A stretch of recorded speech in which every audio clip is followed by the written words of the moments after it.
All right, well, we are glad to have Craig here. It's always great to bring someone who's got depth in the topic that we're covering to take the ball and run with it. We have a series of the sort of workbooks that complement this program. We may not have had enough for everybody. You should be able to take one for each farm that is here, and if we come up short, I may need to be ordering some extras, so we'll work it out. If you want to take one, take one. If you wanted to take one and we run out, let me know, and we'll back order that as well. I've had the privilege of knowing and working with Craig for I don't know how many years through local food work at the Iowa State level that he's been and different projects that I've had a chance to work on over the years. Really seen kind of growth in the teams around local food at Iowa State, and you can maybe just give a little summary of that.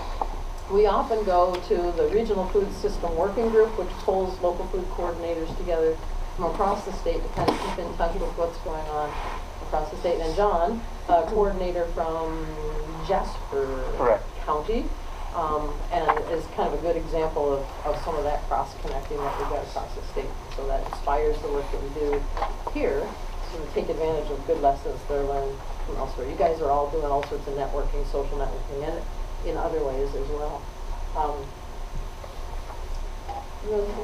Say anything else? Maybe talk a little bit about the programs, and then we'll go around and give everybody a chance to introduce them. We've got a great group. We have snacks on the back. We'll have some lunch, noonish or whenever it makes a good sense to have a break, and we'll sort of let you guide us through the agenda with breaks and so forth. I'm glad to be here. Thank you, Jan, for the invitation to come on up. This is a topic that I have been involved with since 1980, when I got my master's at Iowa State. At that point in agricultural economics, I've been in farm management and working with farmers since then. My main role is to improve and help farmers with their profitability issues, also help them evaluate their business to be able to determine pricing structure, production changes, those types of things. I was invited a number of years ago to be part of a grant program with Midwest Organic and Sustainable Education Services, MOSES, and that's what the book Fearless Farm Finances came from.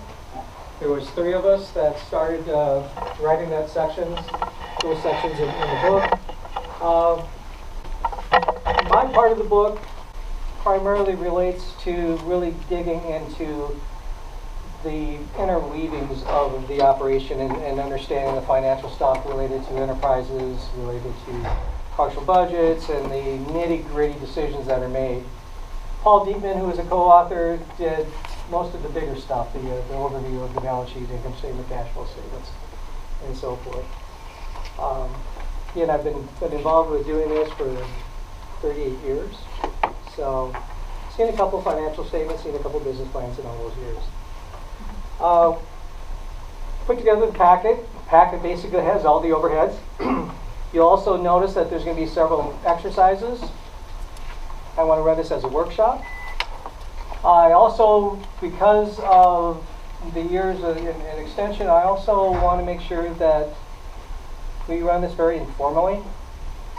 So at any point in time, if you have a question, do a timeout, stop us, however you want to get your question answered. If it's something that we'll relate to later, I'll just say, hey, can we put a hold on that, and we'll get to it later. The last thing I want to say before we start going around and doing introductions, so I would really like to know more about you, is that in your package you'll notice there's not an agenda. I purposely did not put one in there. Now, I know that causes some anxiety for some people, because they want to know, okay, what are we going to do from 9 to 10, what are we going to do from 10 to 11, and so forth.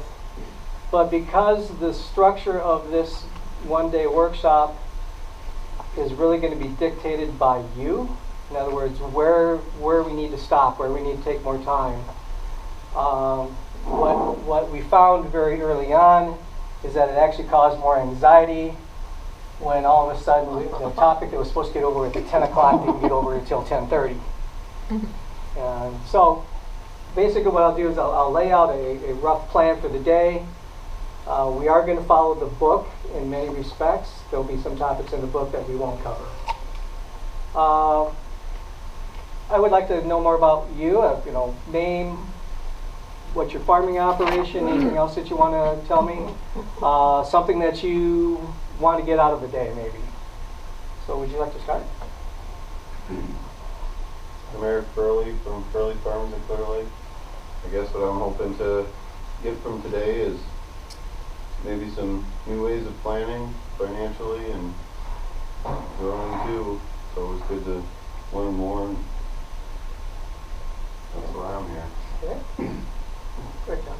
Hi folks, my name is John. I work with ISU Extension Outreach in Jasper County, Lake Hanson. I'm a local foods coordinator there, and I am here just to learn what you guys. I'm Steve Strauss. I'm with Twisted River Farm in Mitchell, Iowa. We sat through this course how many years ago at ISU Extension in Mason City.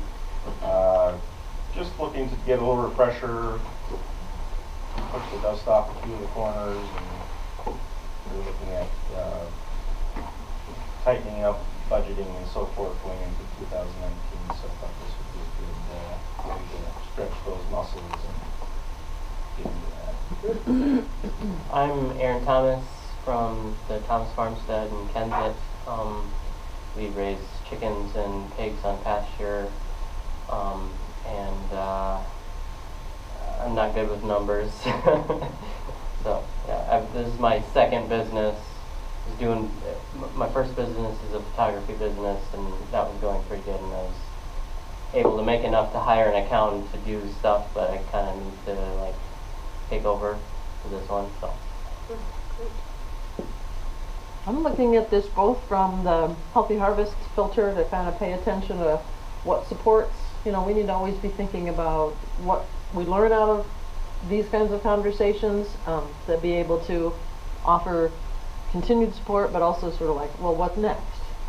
Working with the producers. And then just through my own farm filter is our farm is having a bit of a shift. We're dropping our CSA, but we're working with North Iowa Fresh as they continue to grow that CSA. So we really want to focus hard on these kinds of details for that group as they move forward. I'm Arlene Anderson. My husband and I own Apples on the Avenue Orchard outside of Nashua. I also work for Iowa State University Extension, so Craig's my boss. So I'm kind of here for both, to understand from the work angle, but also for our own farm. We have to do some major work to reach profitability, and that's kind of our goal for this winter, is to kind of figure out how we're going to do that, like if we're going to restructure or sell or add a new enterprise or what. Andrea Edelsizer. I am the broker for North Iowa Fresh, which is a food hub in North Iowa. I did also take this course. I think maybe Steve was there. I took it before, but with Chris Blanchard a number of years ago. And I think I was working for Perfect Circle Tomatoes at the time, so I was thinking of it differently. Now, looking at it from the North Iowa Fresh angle. So again, refresher, and also Jen and Tim, Tim of Jen and Tim, do a lot of the financial stuff with North Iowa Fresh, and I let him do that, but I probably should understand it a little better. So. I'm Sean Brown from Brown Family Farms. We're out over between Crystal Lake and Woden. We're trying to do mostly vegetables, but last season was a horrible year for us where we're at. I'm here just to, I think, add a few new tools to the toolbox, maybe look at better ways to budget and enterprise.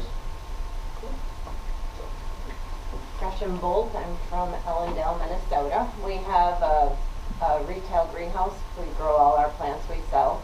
Plus, we have, we transition to vegetables, have a CSA, and then also wholesale some of our vegetables. Last year, again, for us was a miserable year. But what we're trying to focus on as we move ahead in our business is understanding our numbers a little better so that we can understand what we actually should be charging instead of just, have it out there and, go with what the ballpark number is. And that way we can decide which are our better crops for us to grow and concentrate on that. So mainly to understand more financial tuning is what we're here for.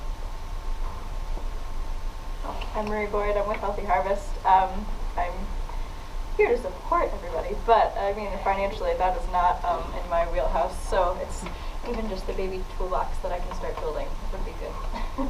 Great, thank you. I think what you're going to find in particular is the later sessions as we start getting into enterprise budgets. I think those are things that you really, hopefully, will get more out of to be able to answer some of the questions that I heard you ask in the introductions. The beginning, I don't want to say it's a necessary evil because that almost sounds a little grim, but the beginning part is stuff that you need to understand to be able to talk to lenders, to be able to talk to anybody about your business, to be able to understand kind of the big picture of how your farm is doing. And then what that analysis will do will start pointing you in directions. So when I do a evaluation of a farm business or any business, I just did an evaluation of a food hub 3 weeks ago. And what you have to do is you have to start with the big picture and you have to say, okay, where are the points in that business that are starting to say, look at me, look at me. You know, I'm going to be the problem child here. I'm the one that you need to pay attention to. So as you start looking at the big picture and start digging into in the afternoon sessions of enterprise budgets, then you can start getting into particularly what actions you can take to be able to improve profitability. And that's where we're going to end the day. Is what can you do in your business based upon your numbers to be able to make the changes that you need to make. So that's kind of where we're going. And I'm going to end up having to go back and forth here because for some reason I can get the laser to work. So I can laze all I want, but I can't get the forward and the backward to work. So anyway, so the plan for this morning, we're going to quickly go over some stuff. We're going to go into the balance sheet and income statement. And then we're going to go through some ratios in interpreting your financial statements. Again, it's going to be the 30,000 foot level, which will kind of give you some indication of where your business should be looked at a little bit more in depth.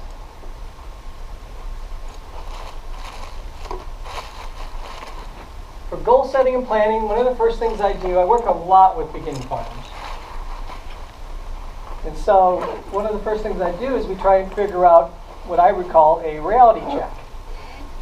In other words, we start and they say, okay, how much money do you want to make, what do you want to do, what are some of the businesses you want to look at, what are some of the markets you want to look at, and so forth. And what we come up with then is how much production do you need to have and how big you need to be.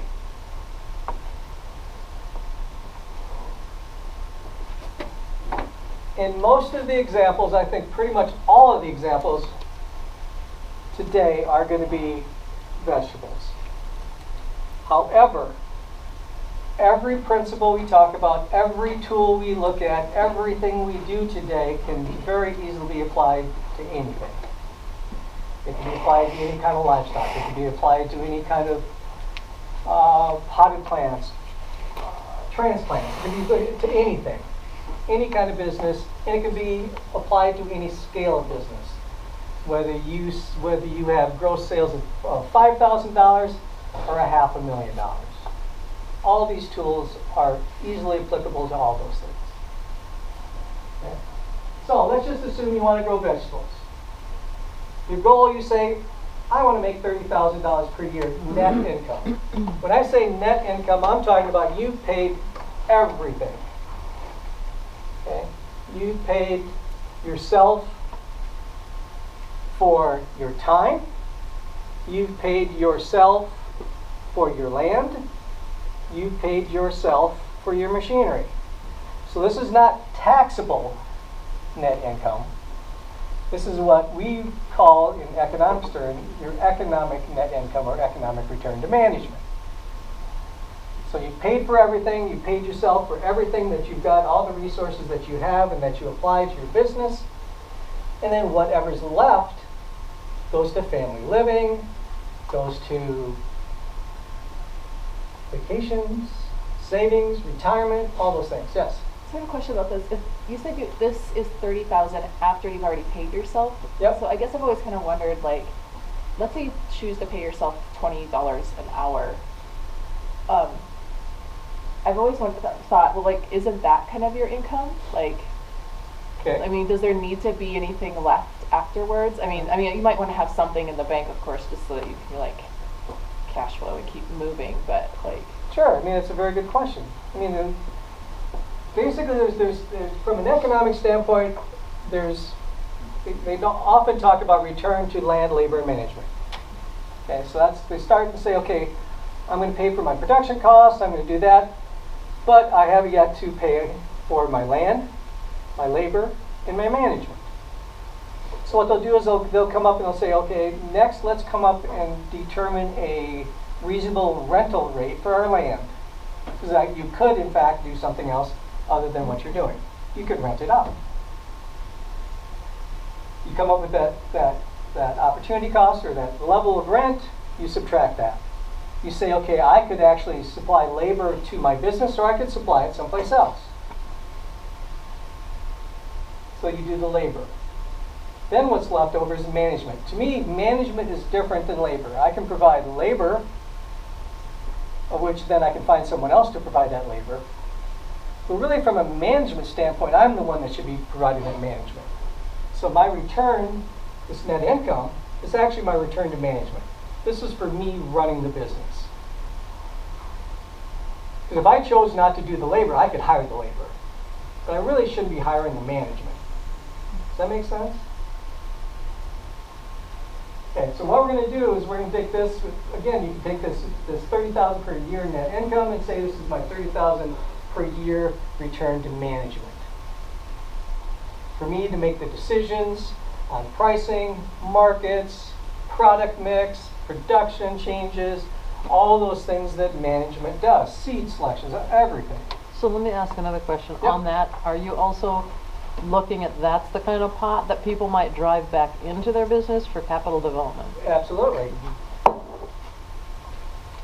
Absolutely. So, just to clarify that again, if I'm paying myself $20 an hour, and I should be getting taxed on that, of course, right? And then I take that $30,000, like you say, and use that towards family, you get taxed on that twice then if you look at it that way. Well, you're really not getting, I mean, is that... from a farm perspective, what you're doing is you're accounting for it as an enterprise. In other words, we'll get into this a little bit more later, but it's a way to evaluate one type of product versus another type of product, or one enterprise versus another enterprise. So as long as you're consistent in your valuation of your time, in other words, you don't say, okay, this enterprise, I'm going to say my labor is $20 an hour, and this enterprise is worth $10 an hour. As long as you're consistent on the charge, then we can start comparing. And it'll become a little bit more clear, hopefully, when you start getting into enterprise budgets, why we do this. And let me just go ahead and take a minute just to jump ahead. So if we did an enterprise budget, we did include our labor,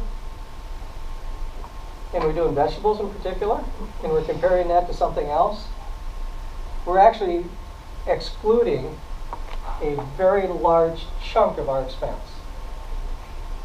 So again, hopefully this will be more clear on why I do it this way. This is not a income tax, so let's not think about income taxes at all. This is a way for you to evaluate your business. So include your own labor to evaluate your business as we move forward. You have a question? I would think that you'd want your business to be profitable, so that's where you want to see a plus in that zone there. Yeah. You would not want to see it as zero even if you pay yourself. Exactly. Yeah, because you want to grow, you want to do some things, you want to retire. Those things typically don't come into play with your wage. How many acres do you need to have production? Okay, so we're going to talk a lot throughout the day about profit margins or net income margins. Or in this case, the technical term is net income ratio. So basically what that net income ratio means, if it's 30%, that means out of every dollar of sales you have, 30 cents of that is retained from you, for you, after you pay for all the other things. Okay? So, what we're looking at then, if you wanted to make 30,000 return to management or net income, you had that ratio of 30%, then your gross revenue would have to be $100,000.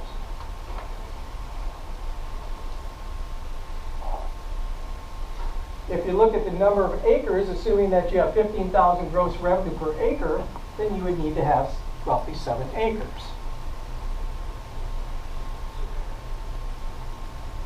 Or, and the reason the way I came up with 15,000, again, you can change these numbers to suit whatever your is, but the whole idea is this is the process of what you need to go through to figure out scale. So, beginning farmer, young producer. I just had a class, I guest lectured at a class 2 days ago where these were juniors and seniors in college at Iowa State, horticulture students thinking about starting a farm business once they graduate. One of the first things I need to do to help them is understand scale. So if I want to make 30,000 as the individual farmer, as a beginning farmer, I have a 30% income ratio, I'm going to have $100,000 gross, which means I'm going to have about 7 acres. Most of the beginning farmers were thinking they were going to be able to make $30,000 on an acre or two. Okay. So it's just one of those things where it's just really important as we start working with enterprises to understand scale. What will my labor, equipment, and land needs to be as I expand? It's another thing. I work a lot with expanding producers. Let's start with 1 or 2 acres. I want to go to 5 acres. I want to go to 10 acres. I want to add enterprises. So what does that look like? One of the questions I get quite often is, okay, my return to management was $10,000. I want to sink that back into the business. Where should I sink it? Where should I invest next in my business? Last question, what do I do when things don't go as planned? This year is a perfect example of things not going as planned, right? I work with a lot of vegetable producers throughout the state, and all of them had too dry weather, too wet weather, too this, too that. It was a bizarre weather year. Okay, so what is it that you need to do? How is it that I need to go ahead and plan when things don't go as I had hoped?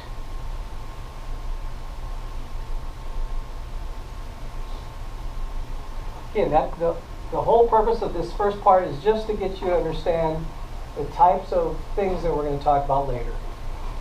Could you talk about the selection of the recommendation or the reference to the income ratio of 30%? Is that kind of a benchmark? Sure. Depends upon the enterprise. Okay. Some enterprises it should be a benchmark to get 30%. Depends upon, even within that, am I going wholesale? Am I going retail? Am I doing a CSA? Am I doing farmers markets? Those types of things, it'll vary. But 25 to 30% should be a goal. Again, some enterprises make it easier than others. Again, the idea would be if it gets much below 25%, let's say my income goal, my income ratio is 10%. In other words, I'm only keeping 10 cents out of every dollar of sales. If I want to make 30,000, now all of a sudden my sales, my gross revenue needs to be $300,000. If it's 30%, my gross sales need to be $100,000 to make the same net income goal. So what is it that we can do to increase our profit margin? So a lot of time, particularly this afternoon, we're going to talk a lot about profit margins. The Food Hub stuff that I do evaluate Food Hubs in other businesses. Typically, the first thing you go with any business that isn't doing very well, almost invariably, it has to do with profit margins. They're not charging enough on price. The costs are out of control. Their expenses are out of control. They got the wrong product mix. In other words, you're focusing on low margin items and you're ignoring the high margin items. Almost invariably comes down to better understanding margins. So if there's one thing we're going to talk about probably 30 times today, maybe more, is profit margins and how you understand profit margins. And there's a couple simple things that we can do to get that. We'll talk about that later. So the higher the profit margin, the lower the total revenue needed from the farm. That's the relationship.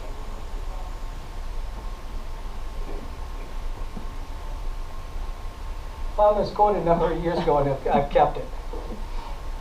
The next best thing to finding out you're right is to find out you're wrong as quickly as possible. And this is what I do a lot with beginning farmers. Some people say, well, one guy accused me of being a dream crusher. But I said, I'd rather be a dream crusher than have to work with you and trying to figure out how to exit a business that you are not making any money at. And now you're in a position that you're going to have to deal with that for a number of years. So, again, finding out that you're wrong as quickly as possible.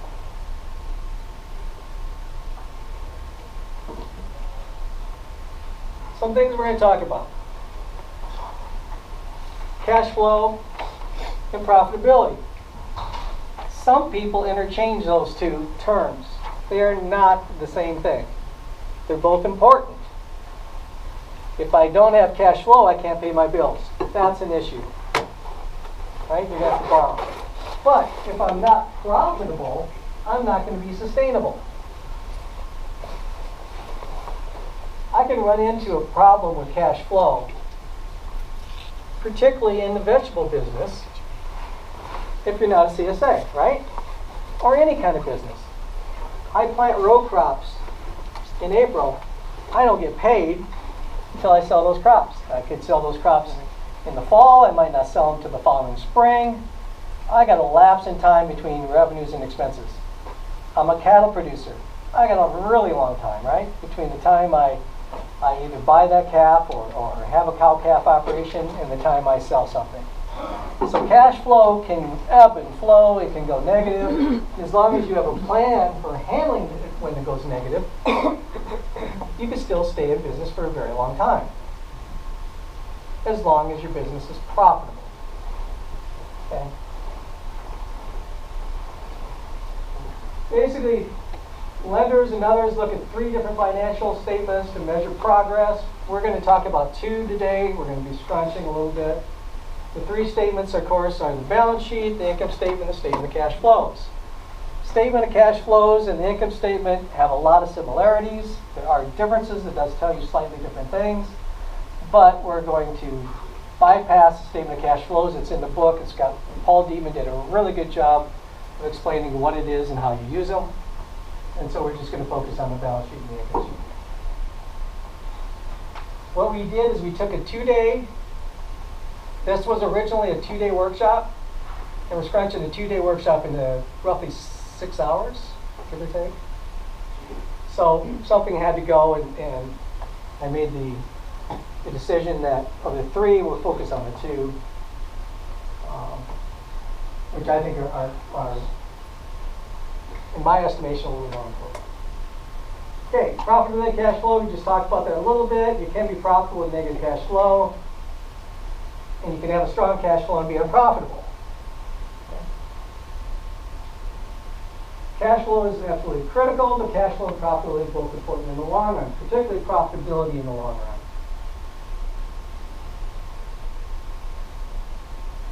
Okay, definition of a good business. Generates more cash than it consumes, and good managers keep finding ways of putting that cash to productive use. In other words, what you're doing is you're taking that cash and you're putting it into an asset or a resource that provides more cash and income to the business, right?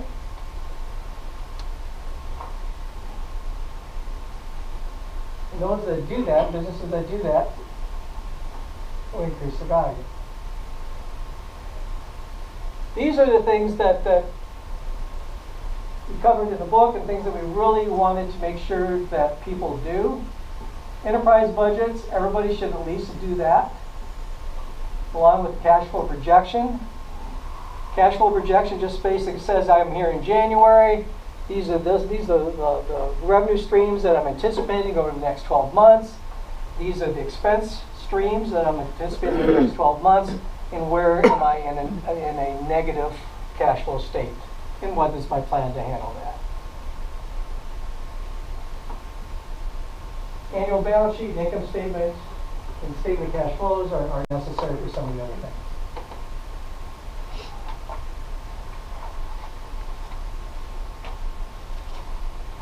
If we want to look at your farm and say, what is the financial condition of my farm as it sits today?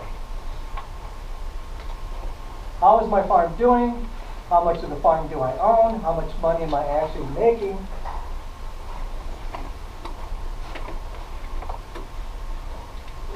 Financial condition and profitability looks at financial condition by the balance sheet, the profitability is by the income statement. And both of these statements need to be done and completed for your entire farming operation. Again, this is going to look at your entire farming operation. So if you have a livestock crop mix or you have multiple enterprises, what this does is this looks at all the enterprises at one time.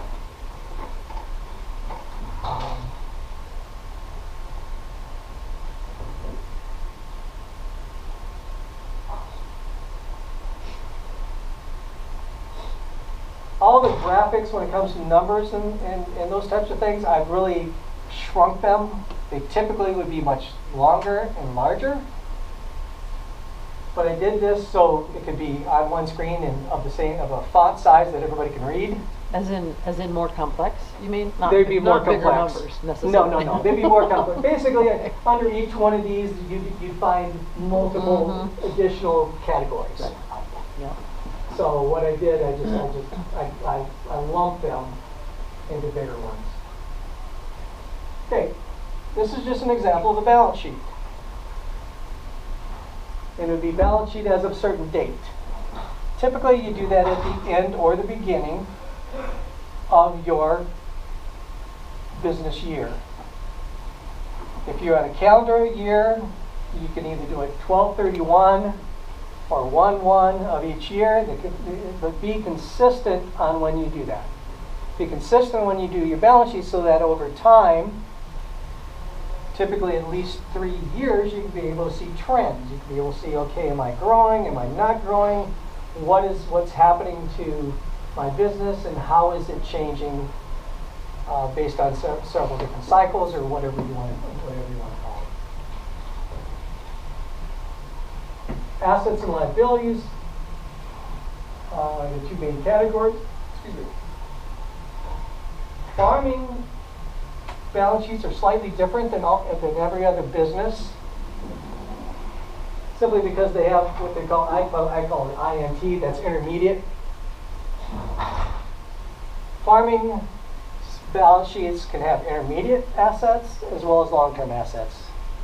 Most corporations, most businesses just have either current assets or long-term assets. Current assets are things that could be turned into cash within 1 year. Intermediate assets typically are 3 to 5 to 7 years. Long-term assets are 10 years and over. Okay. So you're going to have things that are going to last longer than 10 years, like machinery, equipment, real estate, buildings, and improvement stuff in the long term. Intermediate, particularly for livestock people, would be like breeding livestock, those types of things. Again, something that would last about 5 to 7 years typically. So would like a crop that you planted that will take 3 to 5 years to come into production be considered an intermediate asset typically. Okay, so like you planted trees or... But at the same time, those assets can be around longer than 10 years. Yeah, that's what, so then So what would be long term? I would put them in the long term. I would put like apples in anything that's going to be lasting. Typically, what the intermediate is for is, again, if you have breeding livestock and you turn that breeding livestock over in a 5-year period or a 7-year period. And that way, that animal that comes in is going to be there for longer than 10 years. Then that's going to be an intermediate asset. Okay.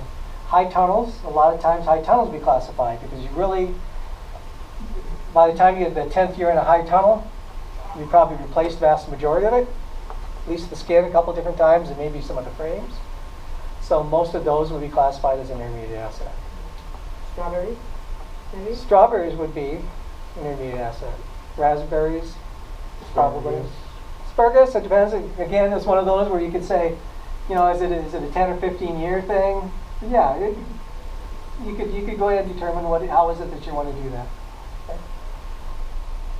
But most of the assets that you have, rather than think of it as a crop, it would be more of a thing that you would have in the, even though the raspberry bush might be something that's intermediate. Is that the way that you want to do that? So there's different classifications in how you want to do that. But the thing is,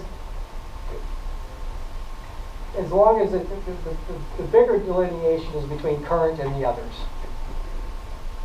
Because current will tell us something totally different. Current liability are those liabilities that are due within the next 12 months. So if I have an operating loan and the operating loan comes due, if I have an accounts payable, that would be due. Current portion of long-term debt. So I have a mortgage on my land. Every year I have to pay a portion of that mortgage, right? Within the next 12 months I have a certain payment or payment schedule that I have to pay. That actually is a current liability. The balance after that is a long-term liability. Again, a lot of this stuff is really well explained in the book. So anyway, what we're doing is we're taking our current liabilities and then we're taking our intermediate long-term liabilities and mixing them. Separating them between the currents. One of the keys is if I've got an intermediate asset and I've got a loan against that, that should be an intermediate loan. So just try and match them up the best that you can. The difference between the total assets and the total liabilities is net worth. Okay. Net worth is what you own within your business.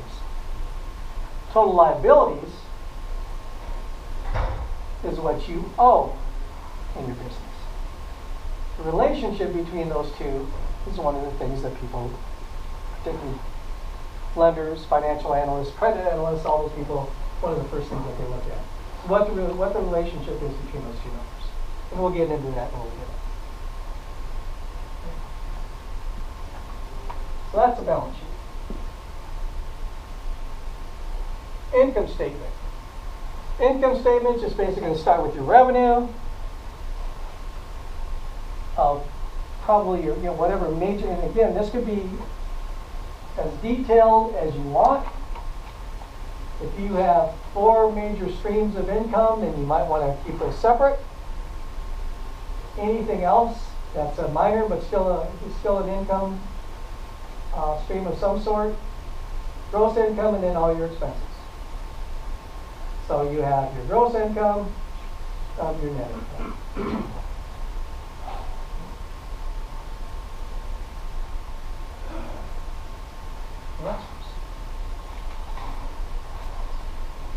You guys don't want to get those out there. So, did I make any money? Let me look down. I'll show that to you again. Did I make any money? Yeah. Okay.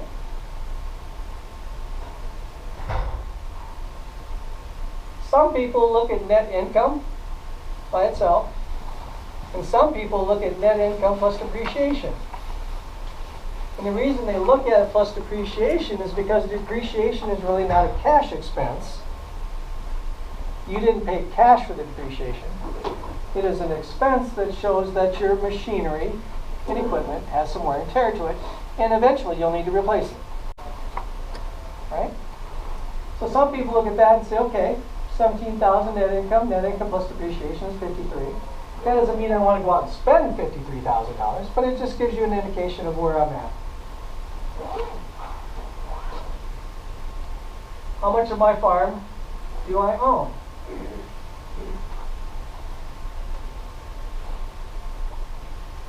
What number would that be?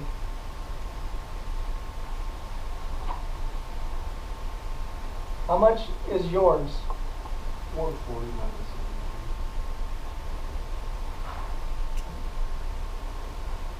Basically, what is yours is the net worth. The total assets minus the total liabilities is net worth. Total liabilities is what you owe.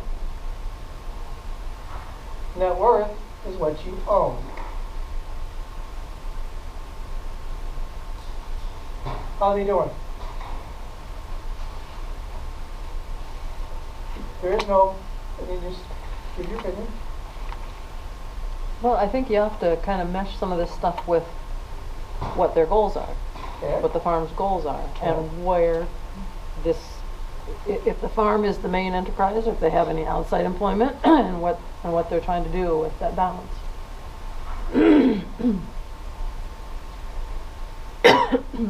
Okay. I agree, Dan, with everything you said.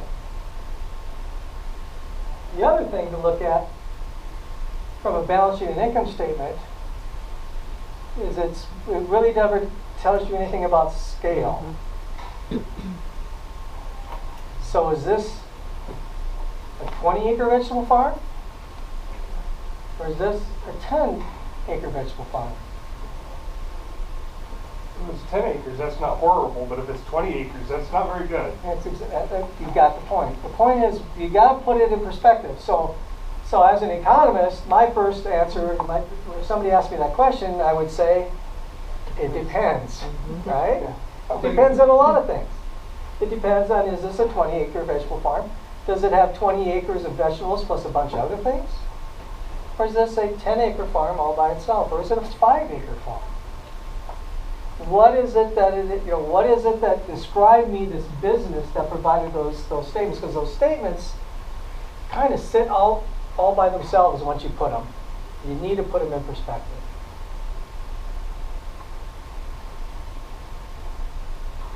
So you're right. If this is a 10-acre vegetable farm, it looks a whole lot better than if it's a 20-acre. Right? It'd also make a difference if it'd been in business for 15 years or it'd been in business for 5 years. Because 114,000 net worth over a 20-year business, you think, well, it's not a lot of growth. But if it's a new business, if it's a 3 to 5 year business, you'd say, wow, they're doing pretty good. They're growing fairly rapidly.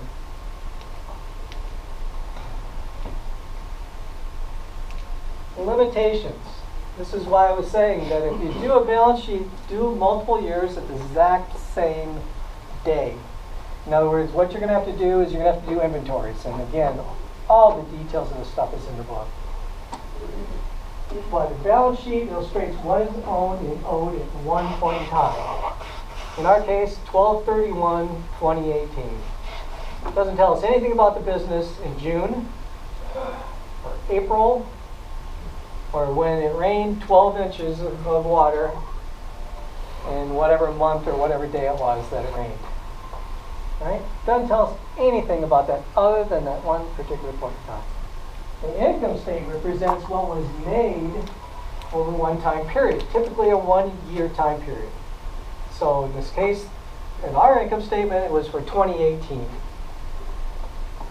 Doesn't tell us anything what happened in 2017. Doesn't really tell us anything that happened in 2016.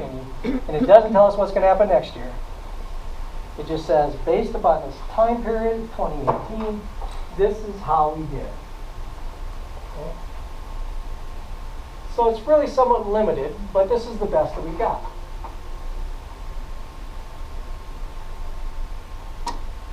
It's kind of what we were talking about, the 20 acres or the 10 acres. Scale makes a heck of a lot of difference. And neither statement really talks about cash flow.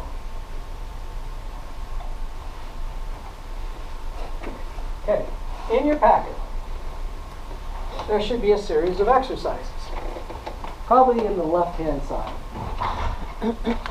Whoops, and I think I put those in backwards. It would be the one that says balance sheet. It says balance sheet, exercise 1, balance sheet locally fresh CSA. There should be 2 different exercises with that. Why don't you take a few minutes and just kind of jot down what you're thinking. Now, what the heck does 1.75 mean? It just means that your current assets are 1.75 times your current liabilities. If that number was 1, it would mean that your current assets and your current liabilities are the same number. Which means you have enough, barely enough, but theoretically on paper enough to meet your short-term obligations as outlined in your current liabilities.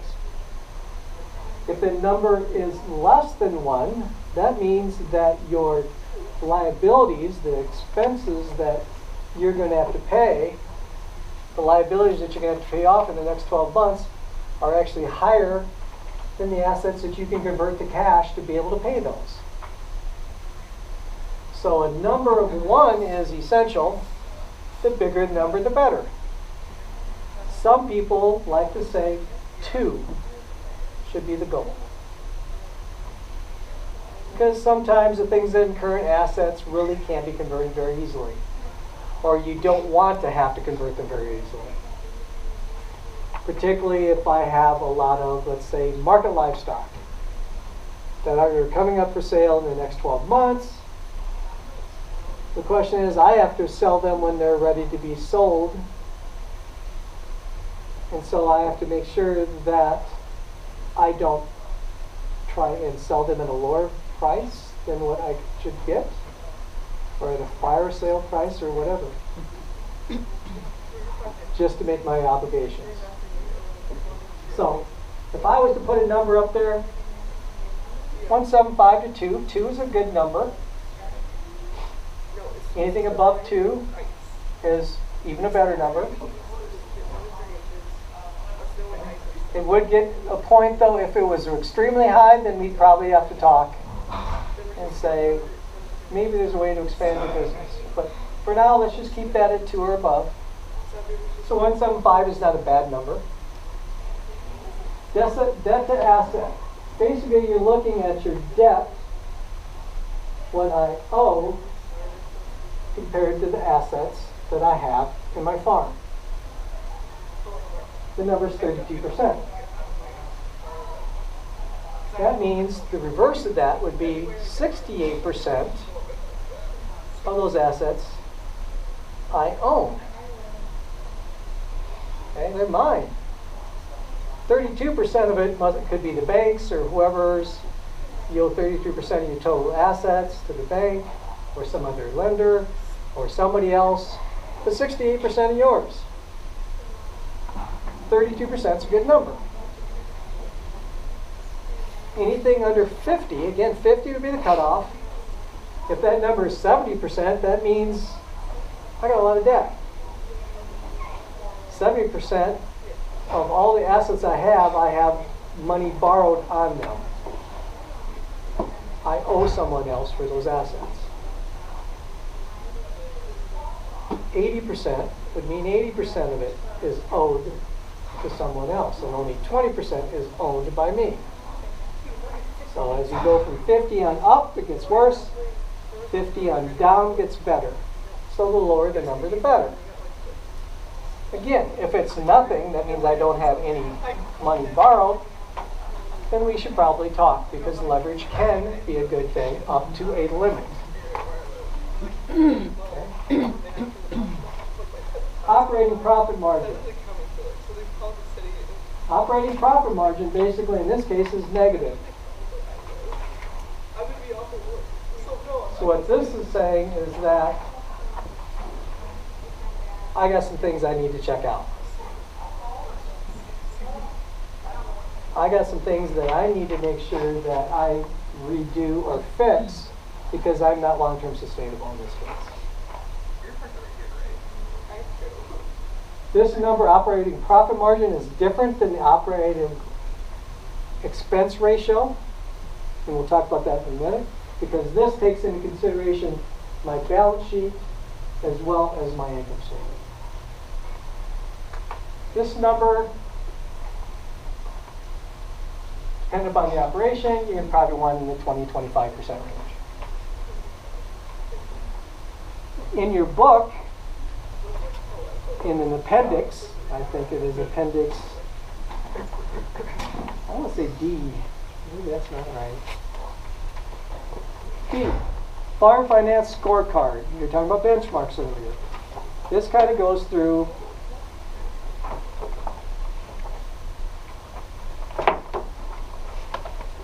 the different ratios, and if this was in color, it would be red, yellow, green.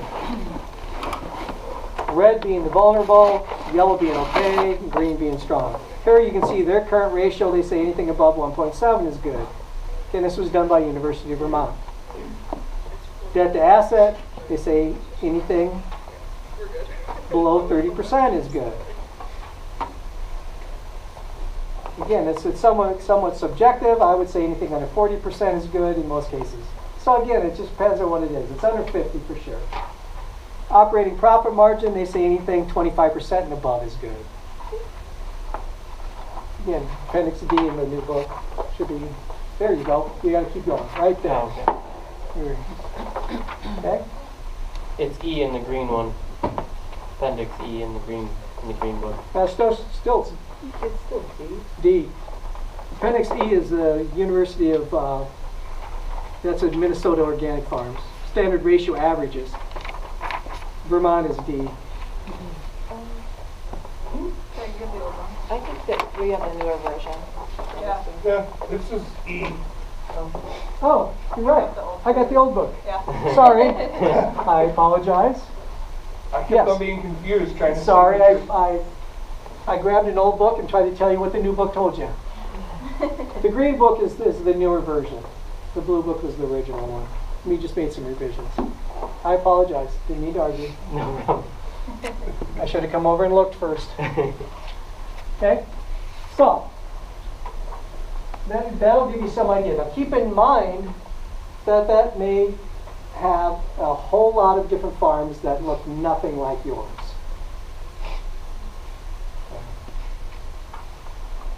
But I would agree with, the 20-25%, an operating profit, anything under 40%, debt to asset, 1.75 to 2 and above, and that. So I mean, those are good numbers for pretty much anybody.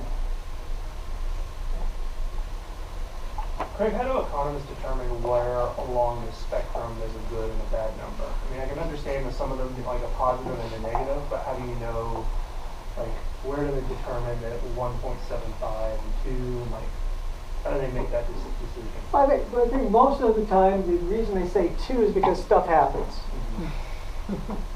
Right? And 2, the number that they say you want to be above gives you cushion. So if I'm at a debt to asset ratio of 50% and something bad happens and I have to go borrow more money, then all of a sudden I'm up to 60 or 65 or 70%, which is not good. Same thing here. If my operating profit margin is 10% versus 25%, if I get a hiccup in my business, I don't have a lot of cushion to keep it still positive. If I'm at 25% and something happens, likely I'll still be fairly close to breaking even in a not as good year. So it gives you cushion. It gives you play for when things don't happen. If things happen that aren't expected. And they look at those numbers as saying a long-term sustainability, we should be at those.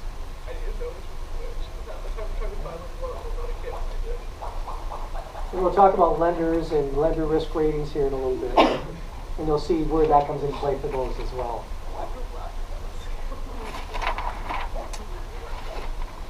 Everybody with me so far? So yes, it is possible to have a negative number. So yes, you're right. Okay, here's where the squirreliness gets in. Okay? asset turnover ratio. In those businesses that don't have very many assets. Okay, now remember, what is the asset turnover? What's the top number? The 41.5, what's that? Gross income, Gross income. Okay, what's the 43? total assets. Total assets. There's not a whole lot of assets in this business compared to gross, right? That number is going to be really squirrely all the time. By squirrely, you mean Weird. inconsistent? 96.5, if you try and compare that to your benchmarks, Mm-hmm. you're not going to have 96%. Right? What's your benchmark in your scheduling for asset turnover ratio? Above 45%. Above 45%. So this is going to say, man, you are just crushing it, right? When in reality, the reason that this number is 96.5 is because you don't have a lot of, you're providing a lot of revenue for the amount of assets you have, but you could be leasing your equipment, you could be renting your land, you could be doing a wide variety of things that are going to push your expenses into the operating expense part and not really be an owned asset. So farms that, even commodity farms that are highly rented, farms that have almost all their land rented, have almost all their equipment leased, will get an astronomically high number here. And it really doesn't mean anything other than the fact that they have a very small asset base. But it also makes them highly vulnerable to operating expenses, and we can talk about that. Operating expense ratio. Now this one's okay. I mean, calculated, okay. Operating expense ratio, basically, let's imagine that I have 4 buckets in front of me. Okay? 4 buckets. I have a sale. I sell a product. I get $1. I take that $1 and I change it out. First thing I have to do, I have to pay operating expenses. Next thing, I have to pay interest expense. Next thing, I have to pay depreciation expense. And the last bucket is my net income. And then I put whatever's left in my net income. Okay? The higher these first 3 are, the less I have to put in my 4th bucket. And my 4th bucket is the most important bucket. Right? So if I have operating expense ratio of 70.6 cents, let's just say 70%, I get my buck, I put 70 cents in the first one, and I got 30 cents left. And I still got 2 more buckets to go through. So if I'm highly leveraged, if I got a lot of debt, I'm going to have a lot of interest expenses. And I got to take that 30 cents and divide off what I want for the next bucket. And if I have a lot of machinery and equipment, I got a lot of depreciation, and then I got to take what's left, put it in my depreciation bucket, and then I get to put what's left over again. So my net income ratio in this case is 16.9% for that. Every $1 I sell, I only keep 16 cents.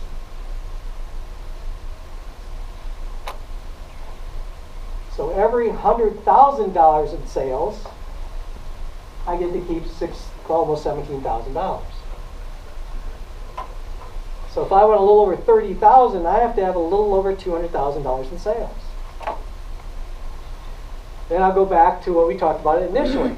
Given the enterprises that I have, given the land resources that I have, given everything else that I have, do I have a scale that could provide that kind of gross revenue?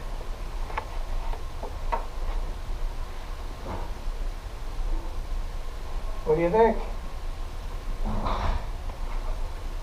Got some issues, right?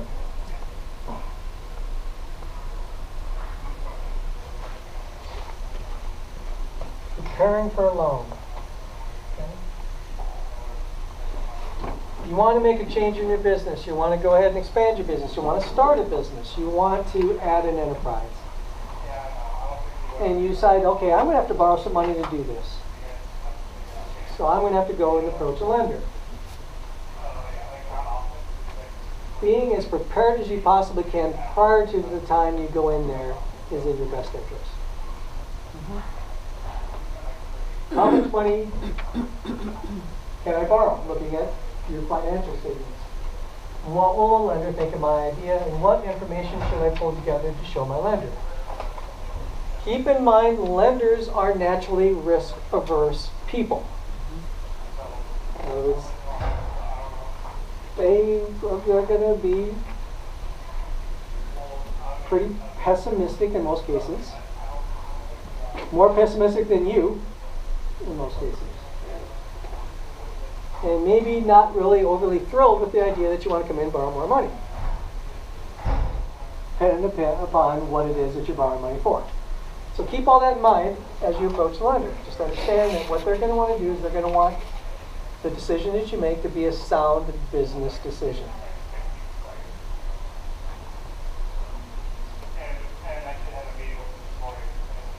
All lenders have a risk rating scale of some sort. If they tell you they don't, that's not exactly true. They have some way of rating you versus somebody else.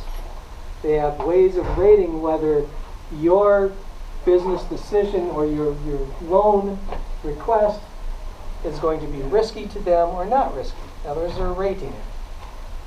Components of the scale may include a wide variety of things. Some of it are going to be some of the things we looked at before. They're going to look at current ratio. They're going to look at debt to asset or something else. Sometimes they use equity asset. Basically, tells you the same thing.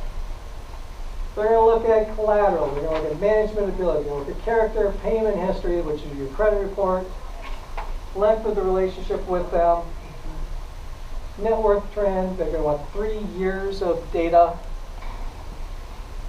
And the number one thing is ability to service debt.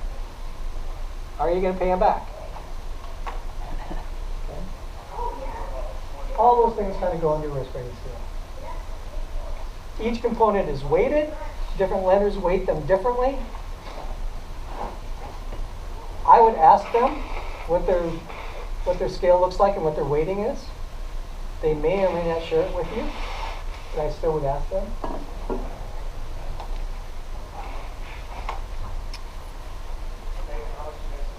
Here's an example. 5 being the high, 1 being the low. Let's say you have 2 farms. In other words, this lender has 2 different loans being proposed to them. One on the left and one on the right.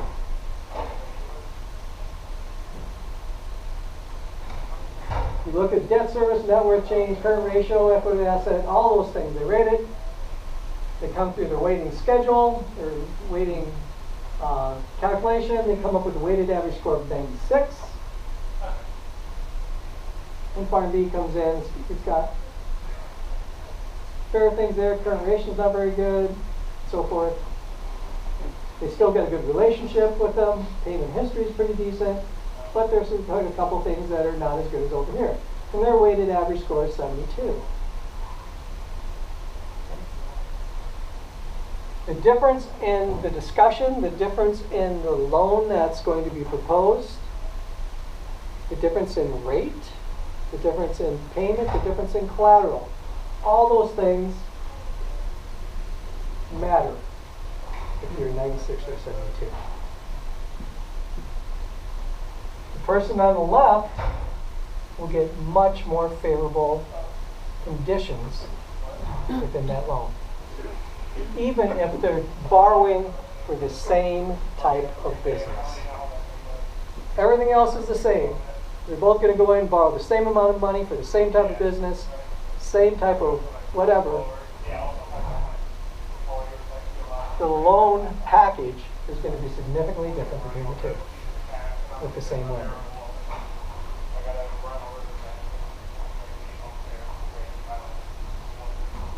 The lender, the other thing The more the lender knows about your business, the better off you are.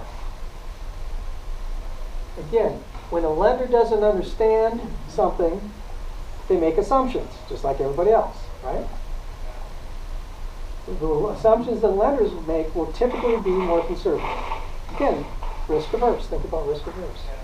If I'm going to be risk averse, I want to make sure that the things that I do,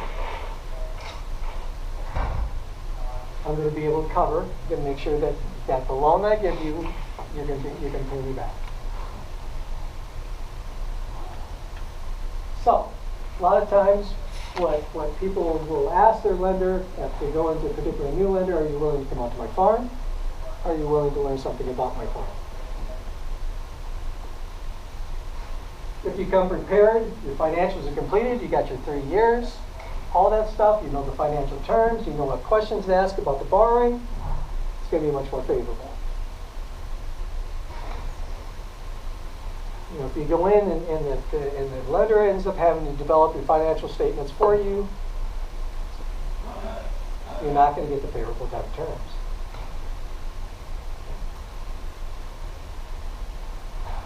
And if you know what you want, you know how much you're going to borrow, you know about your business, you know the strengths about the business, you know about your markets, you know all these things, you're very well prepared when you go and talk to the lenders, then you can shop around.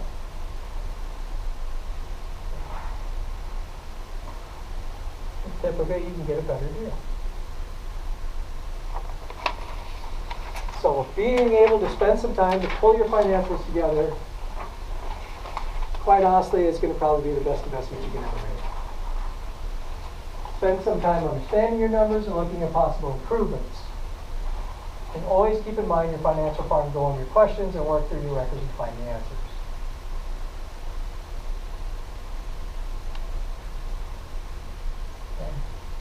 Develop an annual budget, monitor it, and then look at the ways to improve your profit throughout the year.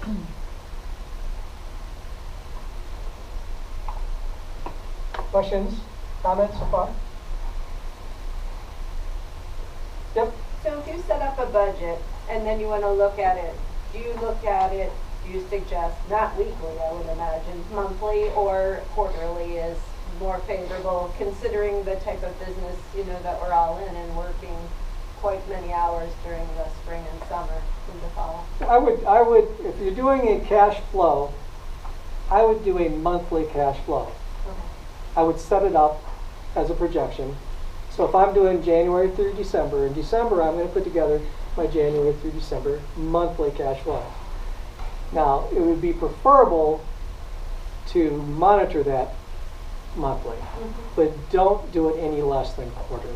Okay. Because the monthly cash flow doesn't really do a whole lot of good if you only see it once or twice a year.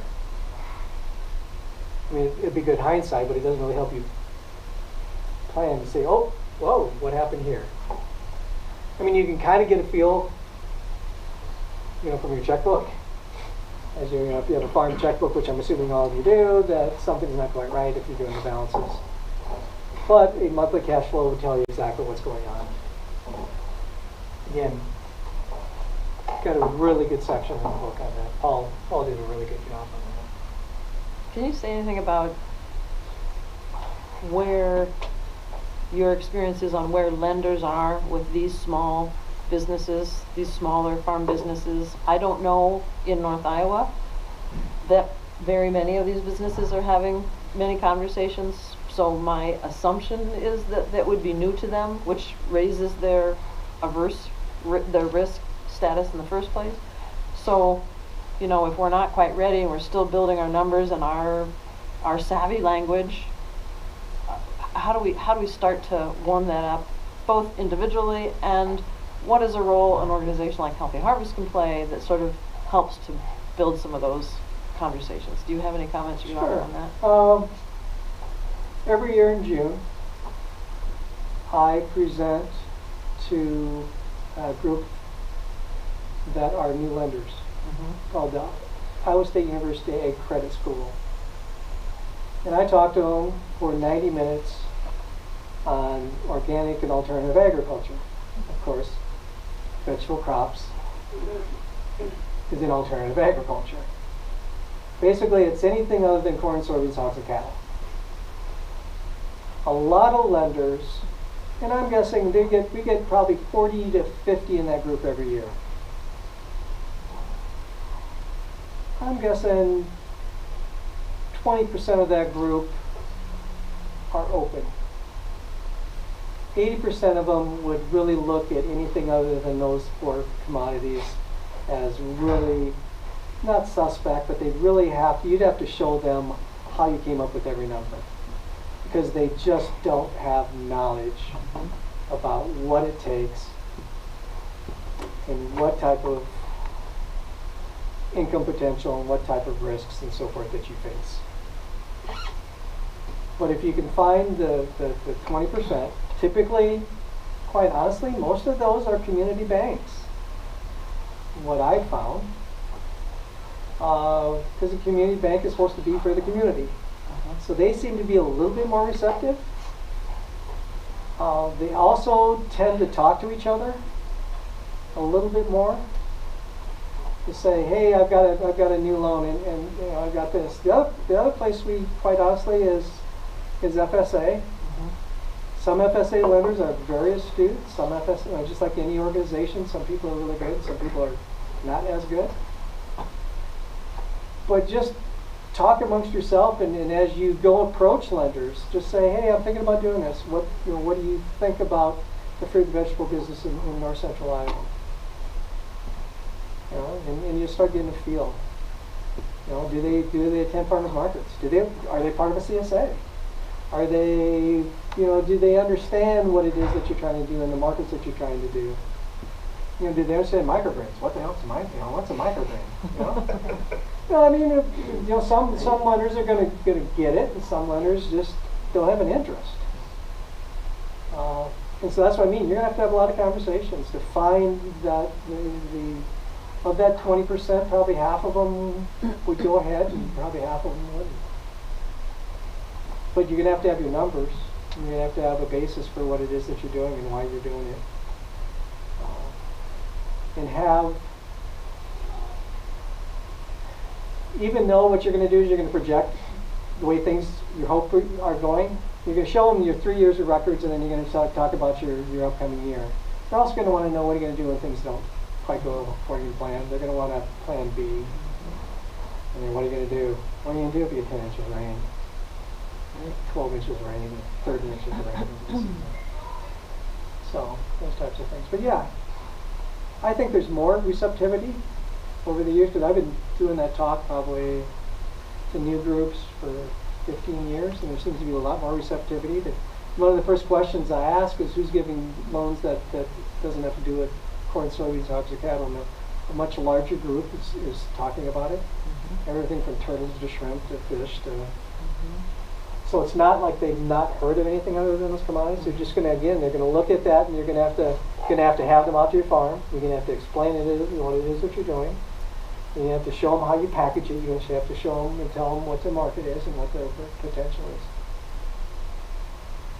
But yeah, I got calls from farmers all the time saying, I had a farmer come in and he said that they could grow 16,000 or 18,000 or 20,000 on an acre. That's not possible, is it? Yeah, that's not possible. Because they're used to seeing cash flow. They're used to seeing $700 an acre for conventional corn or soybeans. So anything that's 10 times that or 20 times that, it's just, wow, how can that be possible? So, long-winded answer to a short question. Yeah, I work with lenders all the time. What about businesses like startup local food or like small ag businesses?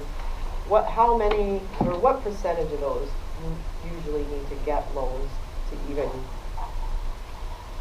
get through the first 2 years? Yeah, or go ahead, I'm sorry. Yeah, or how many can figure it out to do it in a scalable way to keep things in the, so you have enough to get by and scale up, and how many, or what would you say? Is it better to get a loan so you can move into profitability faster, potentially if you do it right, or it's better to scale up slowly, I guess that's 2 questions. Yeah.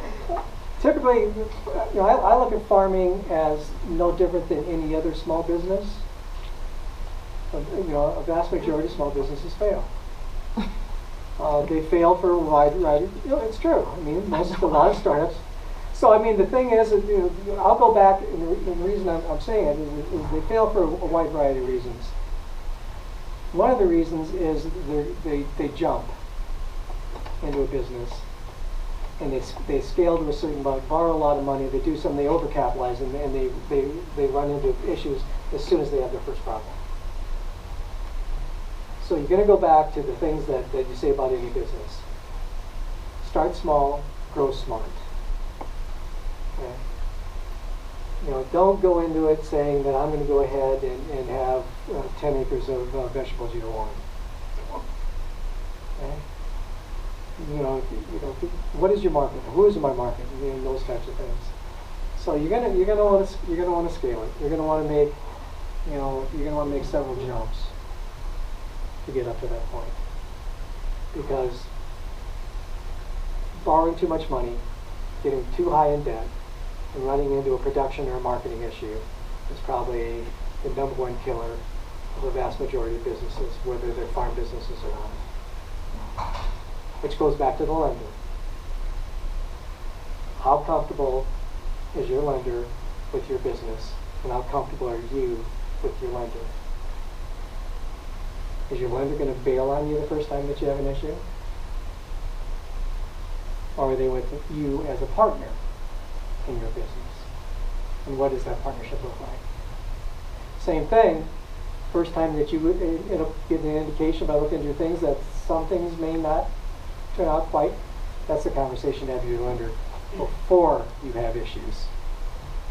To make sure that they understand that you're aware of the problem, you're doing these things to rectify the problem, but things are not going to look at the end of the year like you had proposed. It's better to have that discussion in June than the following February.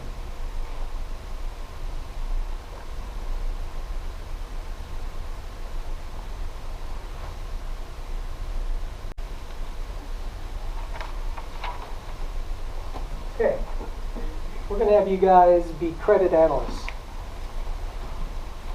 All right? We're going to assume you constructed your balance sheet, income statement, and cash flow statement. Identify and calculate 6 or 7 ratios that you want to work with. Make sure you cover liquidity, solvency, profitability, financial efficiency, and repayment capacity. We're going to analyze the ratios. We're going to determine which is vulnerable, and you can choose additional ones if you so. There should be a packet in your thing that's big. The big balance sheet packet. Yep. This one. So you are A and B farms. Okay. There's your balance sheet, your income statement, your balance sheet, liquidity ratios, solvency ratios, net income, and so forth. Okay?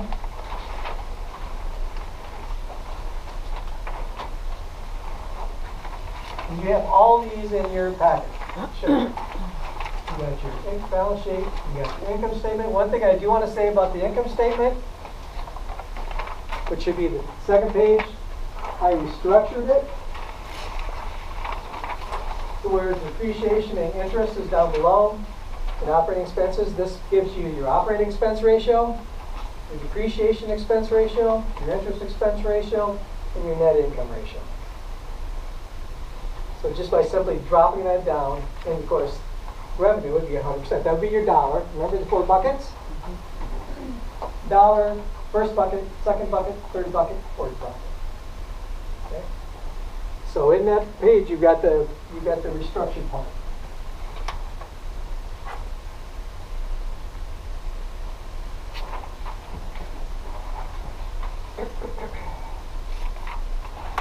Okay.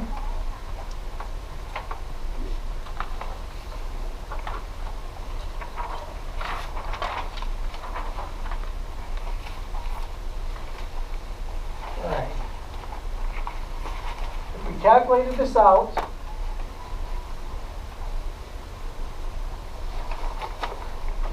Did everybody follow how that got calculated? Current ratio, looking at your balance sheet.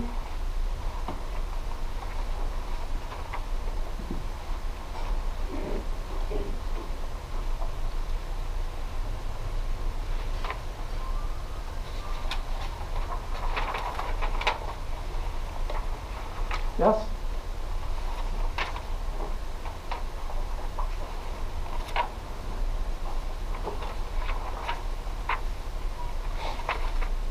Basically, your total current assets of cash, prepaids, accounts receivable, and supplies, you add those up, should equal 32,000. Your current liabilities, which basically is your operating loan, your accounts payable, and your current long-term debt, that should be 24,000, right? So your current ratio is 1.33. Everybody follow the calculation?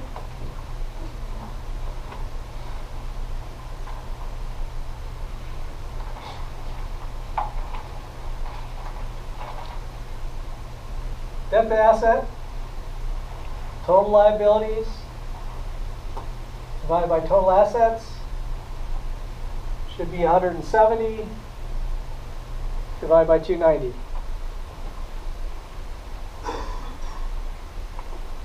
All right? 59%. Everybody with me? Basically what we're going to do is just do math. Net farm income. What's the net farm income?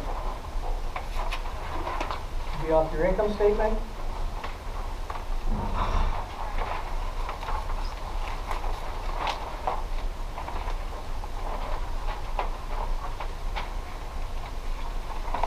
What is it? 37.4. 37.4. Okay. Rate of return. Now some of these get kind of lengthy in the formula. So basically, rate of return on farm assets is net farm income plus interest expense minus value of operating labor and management divided by average farm assets. Average farm assets would be looking at 2 years. In other words, you're looking at what, particularly what the reason they do average is because what happens if you bought a lot or you sold a lot. So this is going to average it out a little bit. 9%.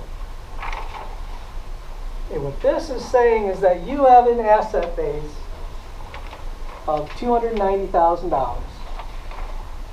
You're taking that $290,000 and you're investing it into your business. The return you're getting on those assets is 9%. Question came out earlier. If I don't have any debt, should I be looking at borrowing? Answer, it depends. Right? Is my rate of return on assets higher than the interest rate that I'm borrowing against it? If the answer is yes, then basically what you're going to do is, let's say you can borrow at 5% on an asset I can make 9% on. That's why leveraging can work. Now, if this rate of return on assets was 3%, and I had to borrow at 5%, then you're saying, whoa, I don't want to do that. I got to fix my 3% first. Borrowing more money isn't going to help that. So I have a classic farmer question. Yep. Value of operator and manager, operator labor and farmer management. Yep. I know that the pat answer is going to be that's determined by the individual. Yep. So, we've gone back and forth with discussions for eons about, is your farmer labor, you take that out and let's say, okay, I need to have $45,000 to support my family. So I'm going to take that out in labor. And at the end of the year, my my net left to the farm was 0. My farm didn't make me any money this year. Well, yeah, it did. It made you $45,000 in your labor. Yep, that was your profit, was the labor you took out.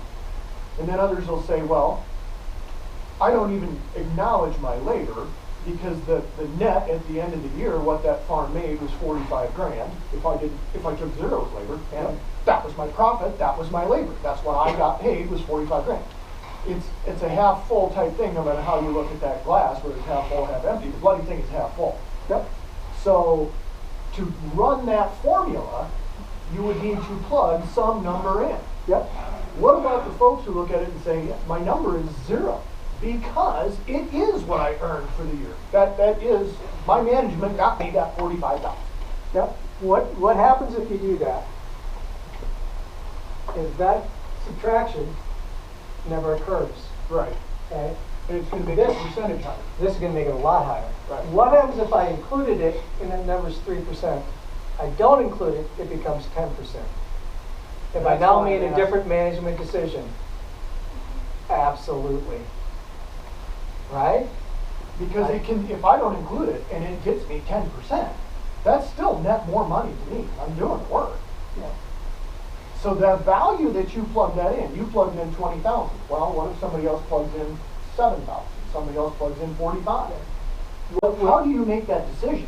What I would say is, from a labor standpoint, can I hire some of my labor out? Can I hire it out either per hour wage rate, or can I custom it? If I can do either one of those, then that would be the operator labor part.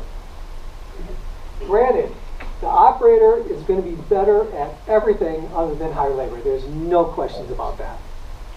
You're going to be better at harvesting, you're going to be better at everything.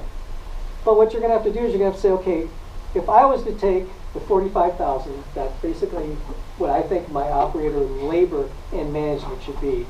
What component could I farm out for labor? Is it $10 an hour? Is it $12 an hour? Is it $15 an hour? And what you can see in the book, it'll actually kind of give you some guidelines. It'll say you should look at this. Because what we're afraid of is that you're going to put in 0, and all of a sudden that number is arbitrarily high. You're going to make that decision that I could borrow more money based on that, when in reality you shouldn't be. Because your return on assets, considering the labor, if you had to hire it out rather than you providing it, would actually lower your income. And there does come a point where you can only do so much. That's absolutely correct. Yeah. So that's why that's in there. And it is an arbitrary number, and your number might be slightly different. But what we're trying to say, look, this is the Center for Farm Financial Management comes out from the University of Minnesota, says these are the things that you should be looking at for that. That gets fairly complex on an operation like mine, if you were to custom everything out or hire people to do what you're doing. That gets complex. It's very complex. And the other thing to do is maybe, the other thing you could do is you can play with that number a little bit. What happens if it's 20? What if it's 30? What happens if it's 10? Right. And come up and all of a sudden see how much it jumps. Or an estimate of what could I return if I was in the workforce. That would be another alternative. Put something in. Because no matter what, you have to value your own labor into it, even if you're not actually taking money. Well, yeah, and we'll find that in enterprise budgets. Same thing. If we don't include it in enterprise budgets, you can make some really poor decisions. And the whole idea is, how can we use our numbers to make the best possible decisions we can make from a managerial standpoint? So having that be 0 would not be good. Because the reason you use this one, again, is to say, does my business have the capacity to leverage borrowings? That's what this is answering. Or can I use my assets and not farm myself, do something different? Because technically you could do that, right? If I got land, I could rent it out to somebody else. I don't have to farm it. I could go ahead and lease out my equipment or whatever to somebody else. So what this is doing is just saying, from your perspective, is 9% a good return. 9% is a pretty decent return. It also, if it was lower, it would then make you then look at, of the assets I have listed, are some of those not so productive? You know, particularly if you got multiple enterprises. You know, I've seen some farms that simply because they didn't want to custom hire, they had a whole line of forage and small grain equipment for 6 acres or 8 acres. And it just didn't make sense to have a humongo line of expenses and loans against something that really was a very small percentage of their asset base.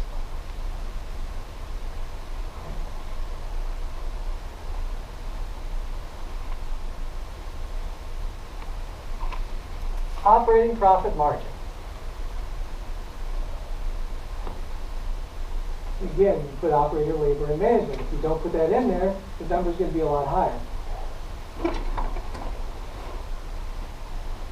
And basically what this is trying to do is saying my farm. So in other words, you can see that they take out feeder livestock purchase and feed purchase. In other words, you didn't produce it on your farm, you bought it. It's a product that you brought into your farm. Okay. So what was it? What's the profit margin of the things that I did on my farm?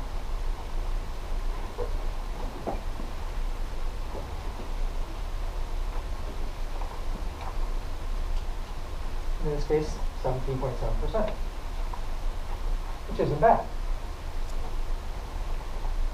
Still, you know, if you go back to your benchmarks, 20 to 25 is better, but 17 is not bad. That's the turnover ratio. Again, we got the formula. 51.4%, which is a little, you know, I think 40% was 40 to 45% was the goal, and you're at 51. Again, you'd have to look at that number and say, how small of an asset base do I have? But 280,000 isn't a real small farm.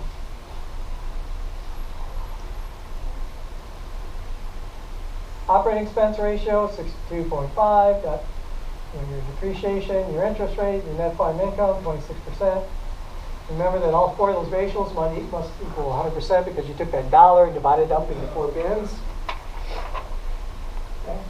So 62.5 cents, 5.8 cents, 5.7 cents, and 26 cents. So basically, you kept 26 cents.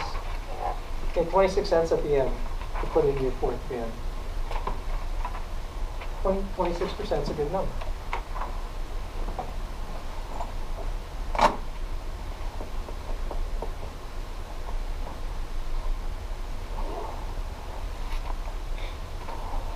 And that's what we call a profit margin, the 26 cents. So if I keep saying profit margin, that's what I'm talking about. And then 26 cents is for family living, go for the business, as what Jan was pointing out before. Is that where you reinvest? Yes.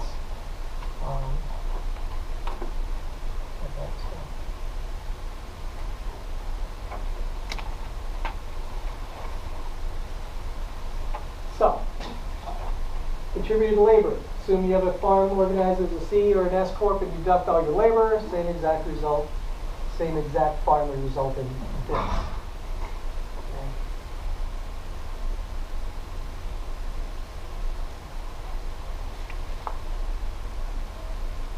So the point is when you're trying to, if you're benchmarking yourself and you're looking at a different farm with a different organizational structure, the numbers may be different simply because of the way that you can deduct and where you deduct those expenses.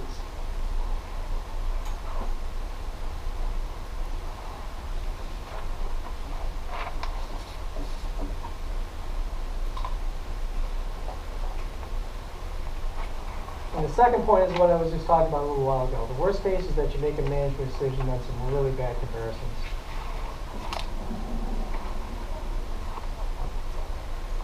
And this is where I come back and say that let's assume that you're counting your contributed labor. Again, we're going to count your labor that you provide as if you paid yourself. and you're gonna put that in as an expense.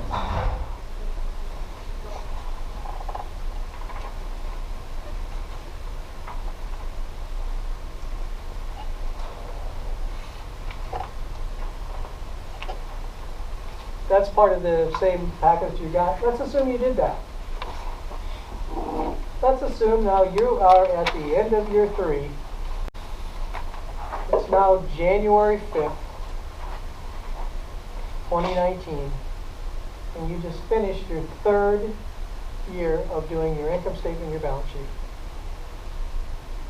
And this is what you've got. You've calculated your current ratio, your working capital, one of the 21 ratios. You decide to go ahead and look at that. Current working capital is basically, instead of current assets divided by current liabilities, it is current assets minus current liabilities.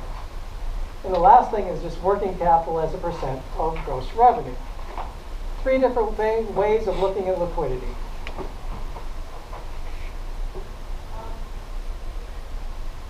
Paul gets into accrual adjustments, which is really important because some years can look really screwy based upon if you didn't make adjustments.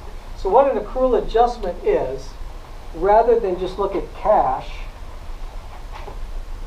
so in other words, I could take a crop that was grown in 2018 and sell it in 2019, right? I could wait and sell it in January, February, March, especially if I have root crops. So is that 2019 income, or is that really 2018 income? If you do it on a cash basis, you would say, well, it's 2019 because I sold it in 2019. What are you talking about 2018? But if you do it on an accrual basis, where you're trying to take all income and all expenses and attach that to a production cycle, then you'll know how you did that production cycle. Because you can make numbers look either really good or really bad based upon when you either take your expenses or sell your product. So if you have an extraordinary root crop year and you sell 30% of your overall gross revenue in January, February, March of 2019, and you look at your 2018 numbers, you're going to say, wow, I had a really bad year, right? Especially if I took expenses and plopped them into January, February, March of 2018 that were actually 2017 expenses. So all of a sudden you're going to get these years that are up and down, and you're going to go, wow, there is no trend here whatsoever. So what accrual adjustments, and I said Paul did a really good job of accrual adjustments on here, basically is saying, let's level that out. Let's attach the revenue that was done in 2018. All the crops that were grown in 2018, I don't care what I sold, are 2018 revenue. Let's take all expenses that have to do with the crops in 2018 and attach it to 2018, even if I paid for it in 2017. That's some type of prepaid. Okay. So I raise chickens, and so I still have a bunch in my freezer, and I'll be selling them in 2019. I should definitely attach those to the 2018 income. That in your balance sheet, that would be inventory. Okay. Okay. And so you're going to have inventory as December 31st of frozen chickens in 2018, but you also had inventory of frozen chickens maybe in 2017 at the end of December. Yeah. Okay. What happens if I had $1,000 of inventory at the end of 2017, and now I have $8,000 in inventory in 2018? That means I sold less, but I may have produced more because I got a lot more inventory. I just haven't sold them yet. So, should my year look bad because of the inventory changes? And what accrual does, it says, wait a second, you didn't have a bad year. You might have produced more chickens than you've ever produced before. You just haven't sold them yet. Okay. So let's go ahead and let's put that in as an accrual adjustment in your balance sheet. And the accrual adjustments are basic. There's some in the income statement. A lot of them are in the balance sheet. Again, Paul does an excellent job of explaining how accrual adjustments are made and why you should do them. Actually, he would take about a half an hour to go through all those. And they go through accrual adjustment, accrual adjustment. So, and then what's included in current assets and current liabilities. So those are the questions. But all of a sudden now you say, okay, we start with 105, 12, 1.33, working capital, So, so what's your general impression of this? Probably. Yeah. You're trending in the right way. You're still not there yet. You're from 1 through. Growth trend overall. Yeah, you have a growth trend. Your working capital's better. The only thing that I would say is that your working capital as a percent of revenue is a little bit low. You'd like that to be roughly 20%, and that's just the added cushion. So, but I mean, you're working on it. You're working on some stuff. It could be that you just started as a business and you're growing your business. Could be a wide variety of reasons. But yeah, you got it. You're trending well. Okay, balance sheet. Debt to asset ratio. 38.8, 67.6, 60%. So, stable asset values. In other words, sometimes if you in the middle of a trend change your farm value, your land value, your building value, or whatever, it can make the trend look weird. So anything of the long-term asset, if you've got 10 acres starting in 2016, you still got those 10 acres in 2018, the value per acre should be exactly the same. If I change it every year, then your numbers are going to get really weird. So Craig, you wouldn't change it even if, like, we know that land values in our area have dropped or something like that, like, typically not, because this is what, okay, when I started my career was in the early 80s. Two things happened in the 80s. Basically, what happened is balance sheets were continually increased as far as land values, because land values were going up, and then people were borrowing against that land value. So debt was going up. So you had a lot of debt on value, on appreciated value, which was never realized. The only way that you realize that is if, in fact, you would have sold it. But it wasn't sold. It was held. All these ratios can be calculated from the income statement and the balance sheet that were given to you for 2018. 2017, 2016, I gave you, just to have a discussion. So in this case, return on assets is going up. It's a good trend. You're above the 8% or 9%, whatever number you want. You're quite a bit above interest rates. Based upon the previous slide, you're not going to go out and borrow any money anytime soon, right? Because your debt to asset was high. But you've got a good business that is going to be able to provide profitability to be able to get that loan structure back in order.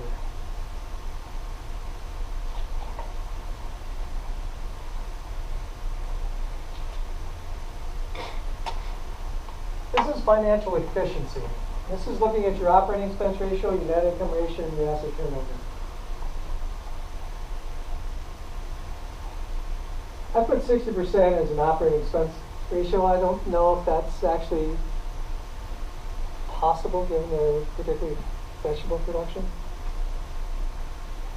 65 to 70, 65% maybe possible. 60% seems low. But I still think that, I mean, you can still have it as a goal, but you still. In this case, 85%, basically 85 to 86%. Net income is 14 to 11, which is low. And again, you're, because of the asset base, your asset turnover is higher and a little bit wonky, I guess, or a highly technical term. So in this case, can key expenses be managed more effectively? Do the expenses match the scale of the operation? Can prices be increased? Again, as soon as you see this, the first question that comes to mind is profit margin.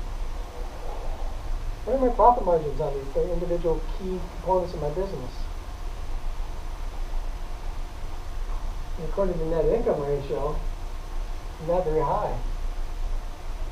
Right? Look at in 2018, you kept 12 cents out of every dollar sold. That means your scale has got to be much, much higher. You have to have a lot of sales to make your income goal if it's 12%. If it's 25%, you have to have half the sales.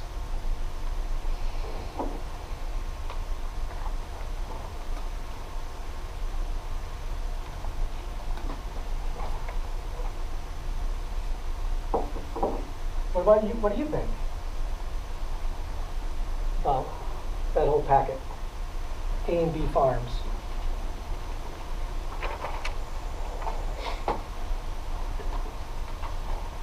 You've now been called in to be a consultant for A&B Farms, and they give you that information. What are you going to tell them?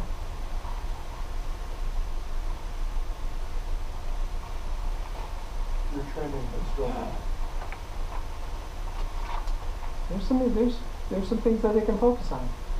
There's ways to improve profitability, right? But the interesting thing, this is a real farm, by the way, that I worked with. They had no idea until we got the numbers. They thought they were doing okay. They knew that they were struggling a little bit. They knew they had some issues. But they overall thought, we're all right. And we got a little bit more money at the end of the year than we had at the beginning of the year. But then all of a sudden they look at this and they say, wow, okay, we can focus on our operating expenses. Maybe our prices are too low. Maybe. You know, you start asking, you get about 12 maybes in there, and what ends up happening is now you can focus your attention. It gives you something to focus on rather than say, oh, there's just way too many things going on in our business to even have any idea where to start.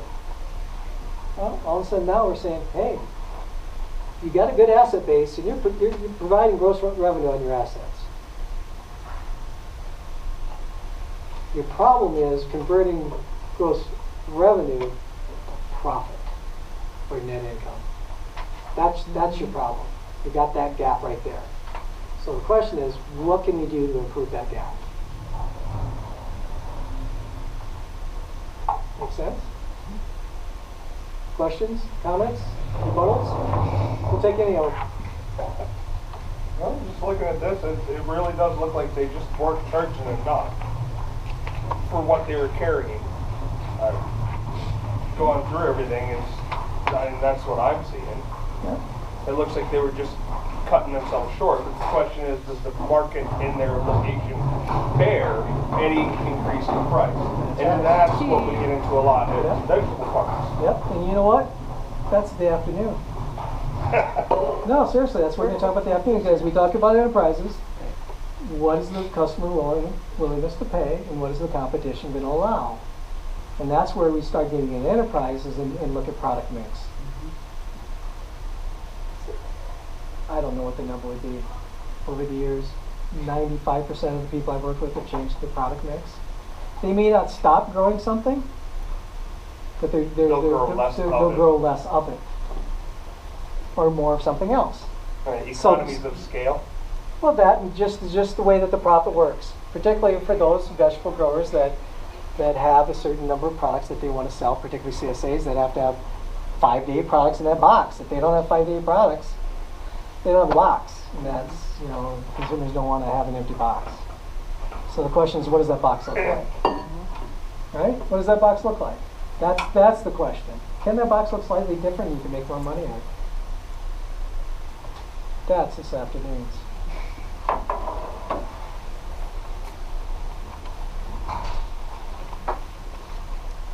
And that's the morning.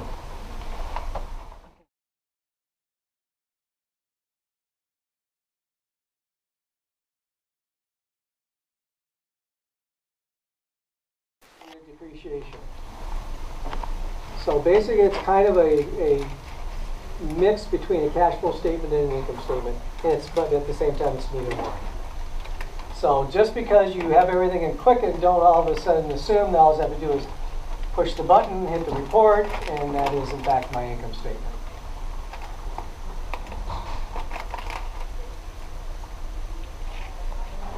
going back, this is kind of the income, this was the income statement we looked at earlier, or very similar. Again, the asterisk behind the labor means that you're including your own labor in that.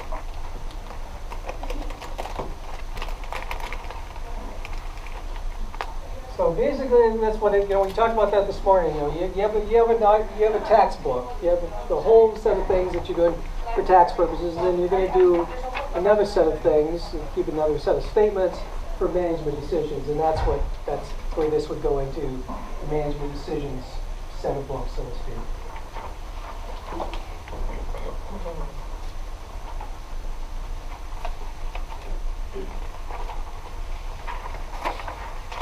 This goes back and talks a little bit about the 4 buckets.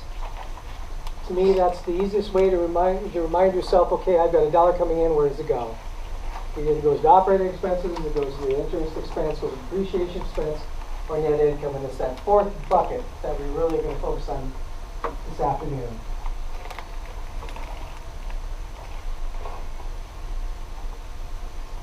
And as you look at your income statement for your purposes, I would suggest that not only do you asterisk labor, but you also pull depreciation interest down here.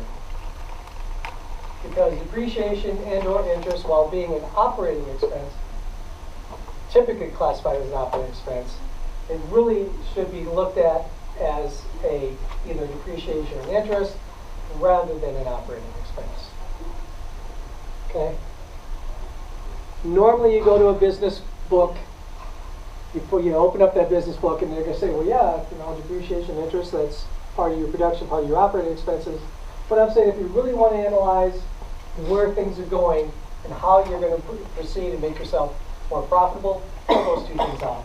Because depreciation basically is a capital procurement decision. I'm going to acquire some piece of equipment. I'm going to acquire some kind of machine. I'm going to acquire something, which is a different decision than I'm going to go ahead and I'm going to go through my production practices to produce a different product. It's different than making a seed decision. It's different than making all kinds of decisions. And it's different than an interest expense decision, which is a capital procurement decision. How am I going to finance my business? Am I going to self-finance, or am I going to go ahead and work with a lender? Would you say that again? You said depreciation is a capital procurement decision and your interest expense is a finance. How am I going to finance my business? So this is, I'm financing my business. This is how am I going to, what's my capital, my equipment. And this is how am I going to handle my supplies, my labor, my other things to be able to produce my product. So, these decisions, while still need to be made, are looked at differently from a ratio perspective. Again, if they've got their own individual bucket. Because whether they're high or low takes you to a totally different set of new decisions. For interest expense, are you differentiating between actual interest that you're paying on loans and principal that you're paying? Exactly. This is the interest. And so where would the principal go? The principal in an income statement doesn't show up anywhere. Oh. It is not a deductible expense. Okay. Principal would show up in your cash flow. It's another difference between a cash flow statement and an income statement. Principal shows up in your cash flow statement because you actually have to write a check for it. From an income statement standpoint, it's really not an operating expense, because basically what is principal? Principal is paying back a borrowed sum of money. So I took it from the bank. I didn't declare that anywhere other than in my balance sheet as a liability, but it did show up in my cash flow. You have a thing called loan proceeds in your cash flow. Any loan that I take, it was in the upper part of my cash flow. But from an income statement, it doesn't show up anywhere. When I pay back that principal, in other words, I'm giving back exactly what I borrowed. I borrowed $10,000. The bank expects me to pay back $10,000. So that transaction, the 10,000 doesn't show up anywhere. The interest does because that's my service fee for borrowing the money to begin with. So interest shows up, principal does not. And then again, the other reason again would be to go ahead and figure out what your profit margin is. And then now, like this one, I'm saying, oh hey, interest expense 2.4%. That's low. My borrowing structure is good. Depreciation 4.3. That's not high. Operating expenses 73.3. That's a little high. What can I do? What can I do to get that 73 down to 65 maybe?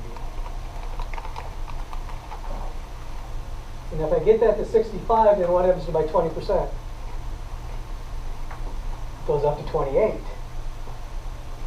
Now I get to keep 28 cents on every dollar. And the amount of revenue I need to have to meet my goal becomes lower. I have to have fewer sales.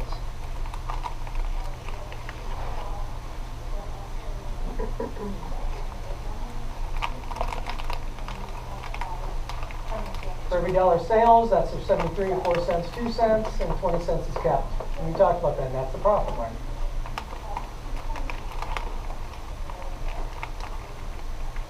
Okay, let's assume you want to have 40,000 to cover living expenses, retirement, etc. That's your goal. Margin is 20 cents per dollar at 20%. What your sales have to be? A lot. A lot. A lot is an answer. Well, it's on the paper, but it's 200,000, so. 200,000. You just take the 40,000 divided by the profit margin. So then the question becomes, do I have the capacity to have $200,000 in sales? If people want to pay $10 a pound for apples, we would. Then your profit margin wouldn't be 20%. It'd be significantly higher. Right? But if your margin is 10 cents, then that ends up going up to 400,000. Again, profit margins is, there's one thing that you take home today, it's that. Profit margin. Everything that comes back to profit margin. Everything. And then how is it, that's how you're going to improve your profitability, is looking at the profit margin.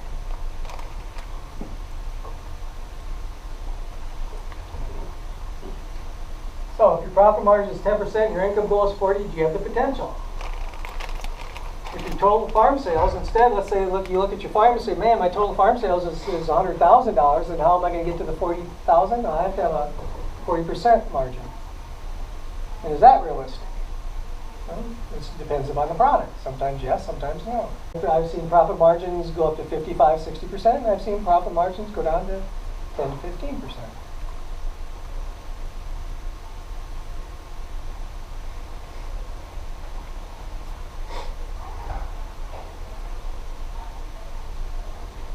So what's your profit margin here?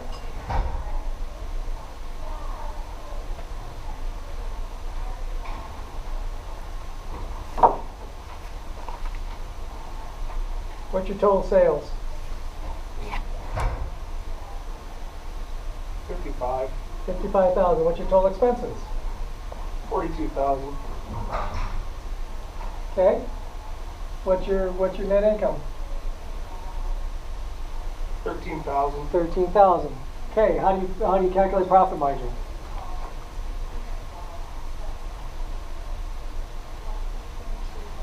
You got all the right numbers so far. Yeah, trying to remember. Let's see.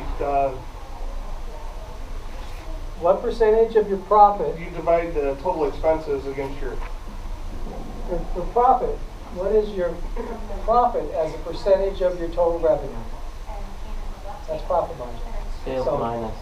13. So you have 13,000 Minus. divided by 55. Right?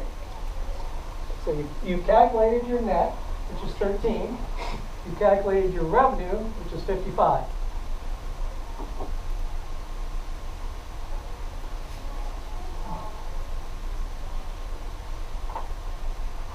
You get the 40,000, you approximately 170,000 in sales.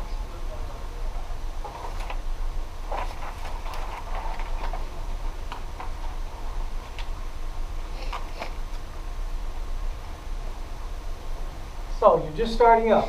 This is you're at 13. You're thinking, okay, what do I got to do to get to 40? If I can maintain that 23.6%, which is an assumption, how much more sales do I have to have? You'd have to grow from 55,000 to 170.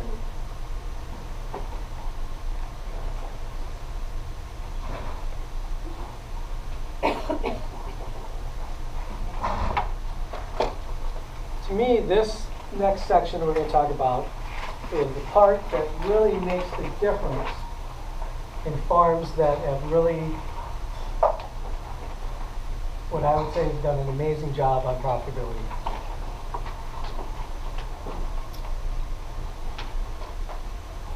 What they'll do, and we'll show what an enterprise budget is here in just a second. What they'll do is they'll calculate an enterprise budget. What an enterprise budget is a lot like an income statement, only for a particular enterprise. So I'm going to do one for leafy greens, or I'm going to do one for pork, or I'm going to do one for a particular part of my pork. I'm going to do, you can dig down as deep as you want, depending upon what question you're asking. Okay. So it's just basically an estimate of the cost and returns to produce a product. You define what that product is. It could be the CSA share. That could be your product. Or it could be a particular product within that share. It could be a greenhouse. What is my greenhouse production? I've worked with people that have done high tunnels. They've done CSAs. They've had spring shares, summer shares, and fall shares. They looked at enterprises for each one of those. They did high tunnels versus field. They did enterprise budgets for both of those. So you can define your enterprise however you want to define it based upon what questions you're asking of your business. Now, one of the first times I talked about this years ago, I was up by Milwaukee. And of course, as soon as I talked about enterprise budget, a hand shot in the air. She said, I've got 45 different crops. Do you really expect me to do 45 different enterprise budgets? And I said, no, I don't expect you to do 45. But what I want you to do is do those that matter the most to your business. What are the 3 or 4 or 5 things that matter the most to your business? What is it that your business is known for? What is the product that would affect your business the most if you didn't have it any longer?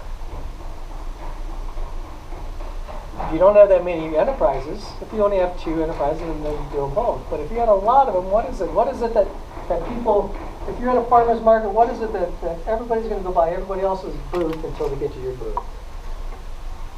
Because you've got the best fill in the blank. Those are the products that you need to do enterprise budgets on first. A few years ago, I worked with 3 CSA farms in central Iowa. We ended up doing a publication that ends up having 20 budgets on it. We can talk about that. But basically what they did is they started with 3 budgets each. And then when they felt comfortable with where, the second year was when they made a lot of changes, and they felt very comfortable. By the 3rd year, they felt very comfortable on what it was being. So then they went and started a new one. So you don't necessarily have to do the same enterprise budget for 5 years in a row, 6 years in a row, 7 years in a row, if in fact you're not making that many changes. Once you've made your changes, you feel comfortable, you feel comfortable with the pricing, you feel comfortable with the yields and the way that you're doing things, and the management of that particular enterprise, start doing another one and do the same thing. Or you can think of it as the 80-20 rule. What are those things that you believe make 80% of your profits? And typically those are provided by 20% of your profits.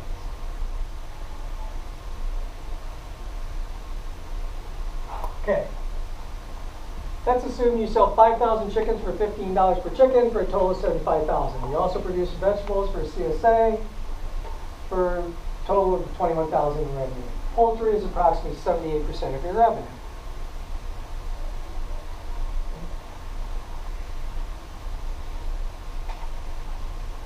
Now you start looking at margins. Let's assume that your net profit margin for chickens is $2 per head, or $10,000. Your net profit margin for your vegetables is $7,000 per acre. You have 1 acre. Poultry is approximately 59% of your net profit. As an enterprise, poultry has a net profit margin of 13%. Now, going from the first numbers to these end numbers, has your thoughts changed about your poultry enterprise? Net profit margin of 13%. That's 13 cents out of every dollar sales is yours. So now you're going to go back to your poultry enterprise and look at it totally different than what you would have initially. Simply because you have that number. Am I charging too much, or am I charging not enough? Right? Can I increase my price? Can I decrease my inputs? Can I decrease my inputs? Yeah. Exactly.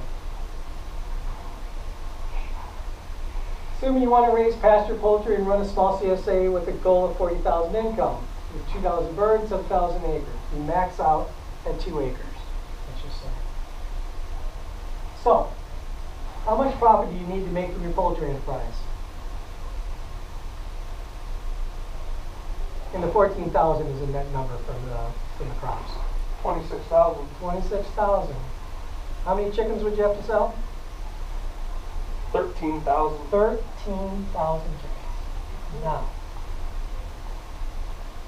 this is one of those questions that a beginning farmer asked me some time ago. They wanted 2 acres and they wanted to raise pasture poultry with the expectation they could make $40,000 on it.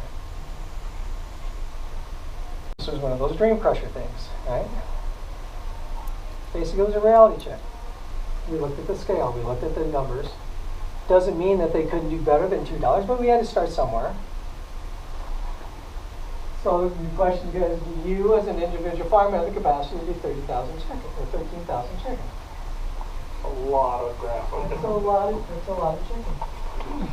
So the question that they answered, of course, was no. Let's go back and let's start over and let's see what mix of enterprise, what mix of products, what mix of things can I do to hopefully get to that point, knowing that it's not just these 2 things.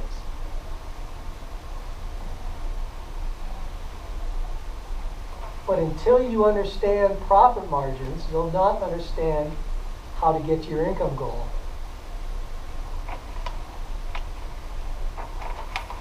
Because profit margins tells you scale. That's what it does.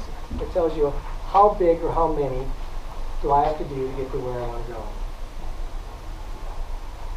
What I talked about a couple minutes ago, you can do it on CSA, you can do it on livestock, you can do it on multiple seasons, you can do it on cropping systems, you can do it on whatever you want to do it on.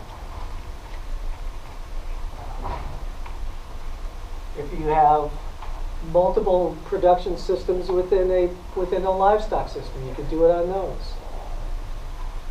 If you have multiple products, you can do it on those.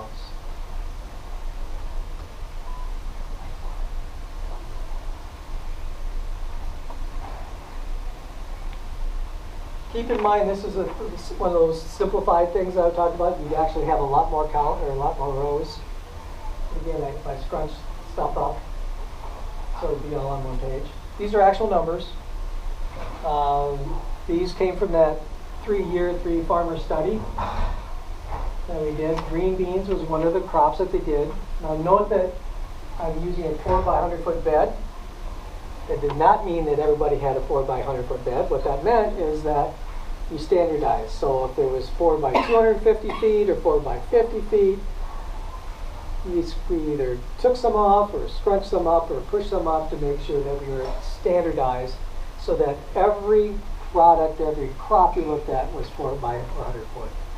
So we had this same land base. That way you can do a comparison between the different crops on profitability. Okay, green beans. 360. Crop inputs, labor 180. What would happen if this producer had not included their own labor? They have a loss money. Well, they would have made all kinds of money. Oh, They would have yeah. made a ton of money. Right? I required each of the producers to carry a notebook about yay big. Every time they went into a green bean bed, they logged themselves in, they said what they were doing, and they logged themselves out. And at the end of the year, we accumulated those and said, okay, soil preparation was this, planting was this, weeding was this, harvesting was this, and then the total was basically 18 hours per 100-foot bed. This shocked that individual. But they had no idea they were spending 18 hours per bed. And we'll talk more about what some of the changes that were made. Supplies, ownership, that's basically coming back. Remember I said you're going to have to charge yourself for your own land and your own machinery?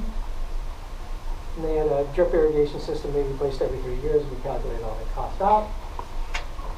You charge some marketing costs and then your profit margin. In this case, 20%.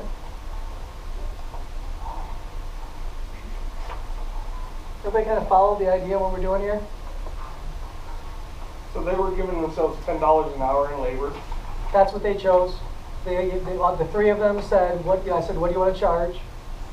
They kind of That looked seems at to each be other. pretty standard for a lot of things. what Yeah, people they say, could have been. so- It could have been 12. It could have been something. I don't think. I think I would have squawked had they said, well, let's charge 20. But that was the number they came up with, and I just said, okay. If it had been 8 or 6, I would have probably done the same kind of squawk and said, that's a little bit too low. But this study was done a few years ago, so if we were to do it today again, I'd probably push it up a little bit. Craig, for the land costs, let's say you're making payments on your land, would you just take like your annual payment and divide that by the square feet that, you know, per square foot cost or per acre cost or whatever? Or are you going to be looking more at like the value of that land after it's paid for? Or like the value of that land if you were renting it rather than using it? Like, how do you The do last that? one.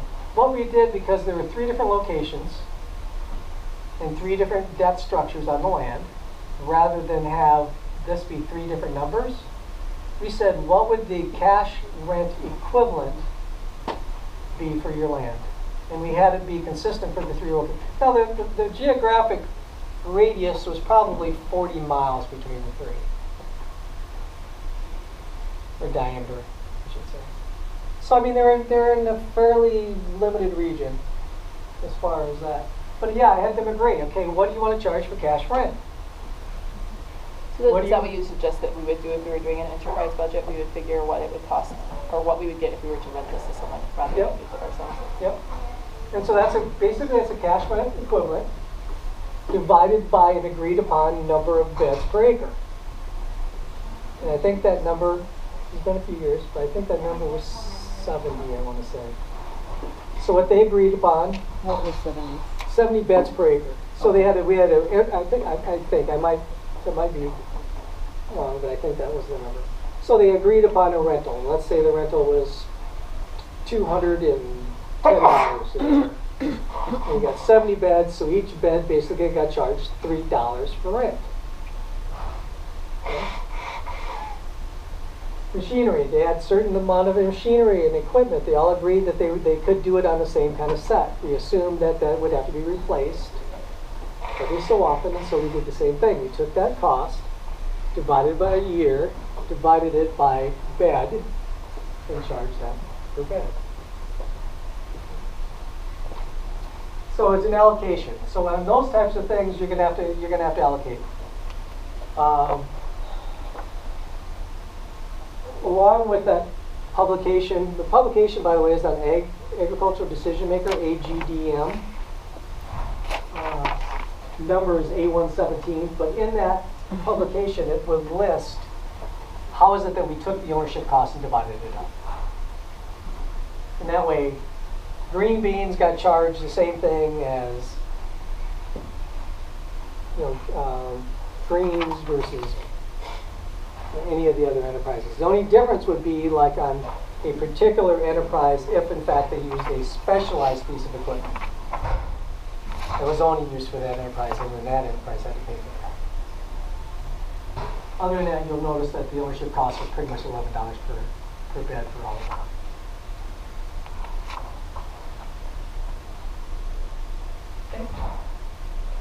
Salad greens. Less revenue, a whole lot less costs. Here's your ownership, $11 again. Marketing costs are slightly less. Profit margin, $53 or 35%. So,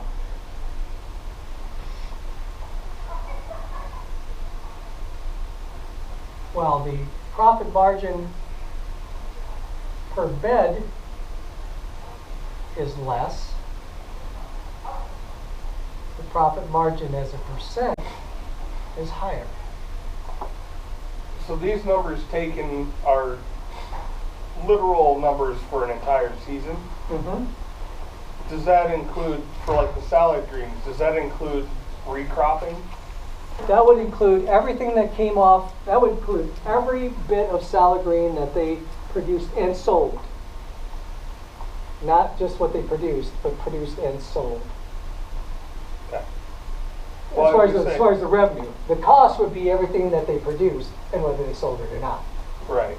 I was just asking because of succession planning and stuff with salad greens. Yep, that would include everything. Okay. That would include everything that happened between on the field. These were fields, these were not high tunnels. Everything in the field from April 1st to 1st of November. I was just asking because salad greens are short growth, quick turnaround, so. Yep. Yeah, we did the same kind of thing in a high tunnel. You can do the same kind of enterprise budget, and that would be on the agricultural decision maker website as well. Yep. I just wondered if that was, whether that included that salad greens for the entire season or if it was just for one succession. No, yep, it's the entire season. Yep. So basically what they did is they went in the whole year for whatever crop they picked, wherever it was at, and it might have been in different beds at different times. You know, this bed might have been in salad greens in early spring, and maybe the next group might have been someplace else in a different bed. But they counted that, whatever the crop was the crop that they counted. I just wondered, the labor seems really low. Yeah, that's per bed, for 400 square feet. For an entire season, For an though, entire that's only season. $28. $28. I would think we spend that much time replanting with others.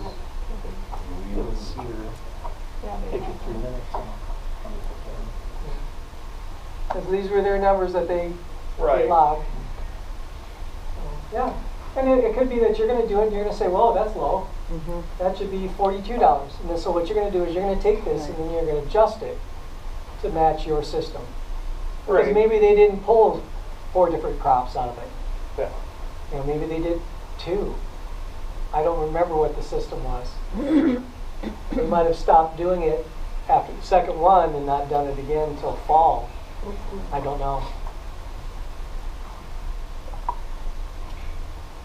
So then looking at those two budget enterprises, you wouldn't think that the green beans is what you want to go with, but actually looking at the percentages, maybe not. Exactly. And that was the question that they asked themselves. You know, and particularly as they looked at the labor, the harvest labor of the green beans. Yep. They said, am I devoting too much time harvesting and not doing some of the other things I should be doing? Am I not doing the weeding and some of the other products? Am I not doing something else? Because I only have this much labor. That's so smart. So, what they ended up doing was 2 things. One is they really went back and looked at the way that they were harvesting to find out if, in fact, how many feet am I walking before I do the next pick.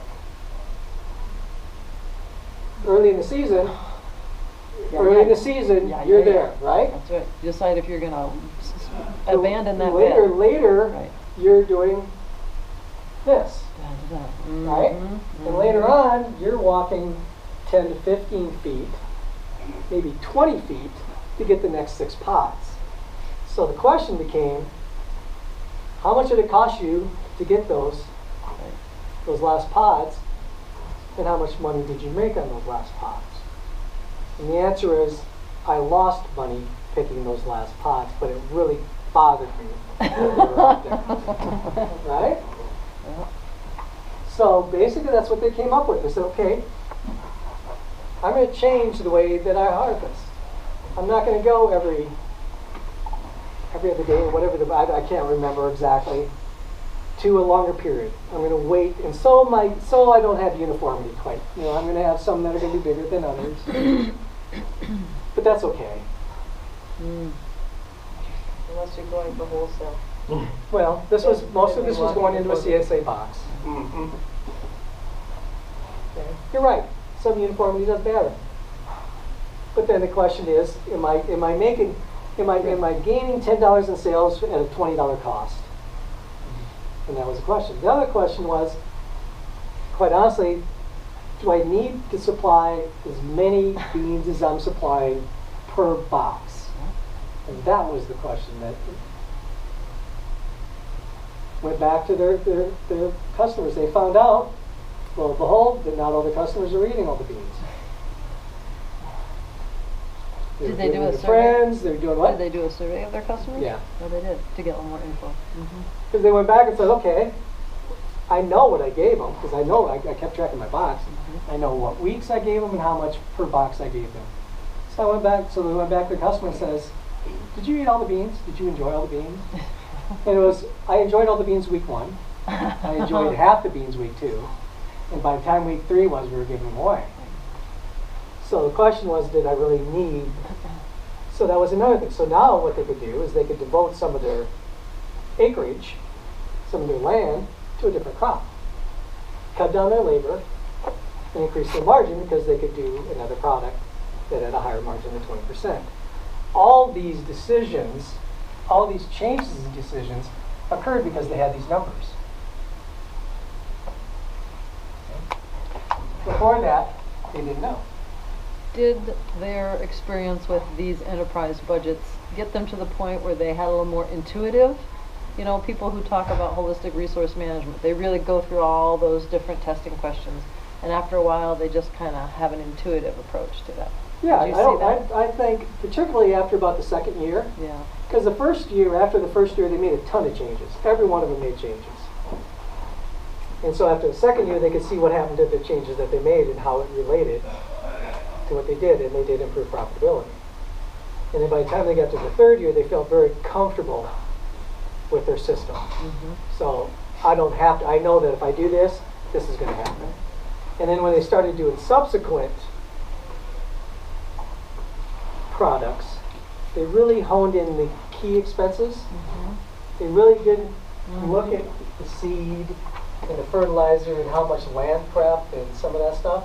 They said, okay, I think where we spend a vast majority of time is on this. So let me just focus on weeding my carrots.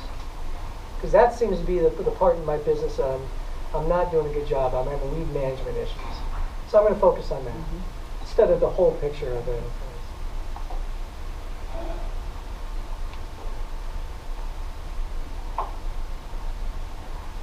So yes, what they did is they started focusing more on their 35%, less on the 20%,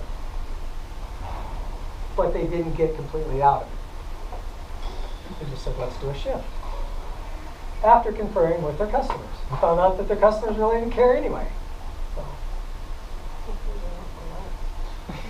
Hopefully they want more lettuce. Yeah. What's that? Hopefully the customer wanted more lettuce. Yeah, yeah, exactly. Never heard of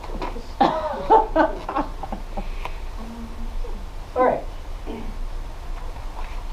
So you could do this, and I did this with all 17 different ones we looked at, but again, to make it on the page, I just said pick 6. Those are the revenue, those are the costs, those are the profit margins, and just those 6 crops. Snow peas. Snow peas was one of those crops that was so hard for this one person. Oh, man, what do you mean 13%? My customers really like my snow peas. I thought, yes, they probably do. They probably, because it's, early June, right? And they're lacking in snow peas. Oh, Nobody grows man. them 'cause they're not. Snow peas. There's so So, much labor. so it's one of those things where, it wasn't really a labor issue as much as it was, and I don't have the snow peas in front of me. It was, could be a pricing issue to some extent. I don't think they were charging enough for their snow peas. And it could have been a little bit of a yield issue. They weren't getting as much snow peas as what they thought. So Craig, how do you determine revenue actually in a CSA system where people pay like a lump sum for a box? I mean, you wouldn't necessarily, you would know how many pounds you produced of each item, but how would you determine what you were charging for each item if it goes to CSA?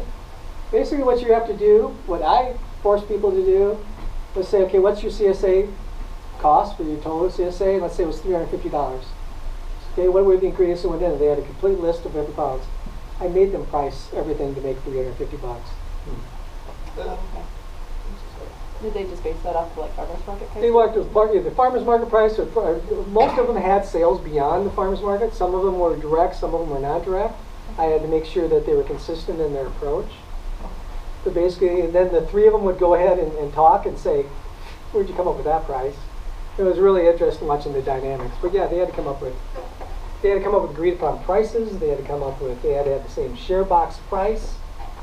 I mean, we had to have consistency through this whole thing. So they each had to have like the same price on heirloom tomatoes. They couldn't. Yep. One person could say, I sell mine cheaper than another. Exactly. For the purposes of the analysis. For the purposes of analysis.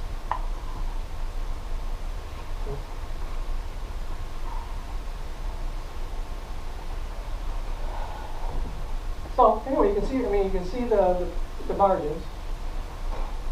They range from 13 to, in this case, 13 to 37%, and that's fairly consistent. If you have 15 products that you sell, I'm guessing when you do your analysis, you're going to run into some 15s, and you're going to run into some 35s.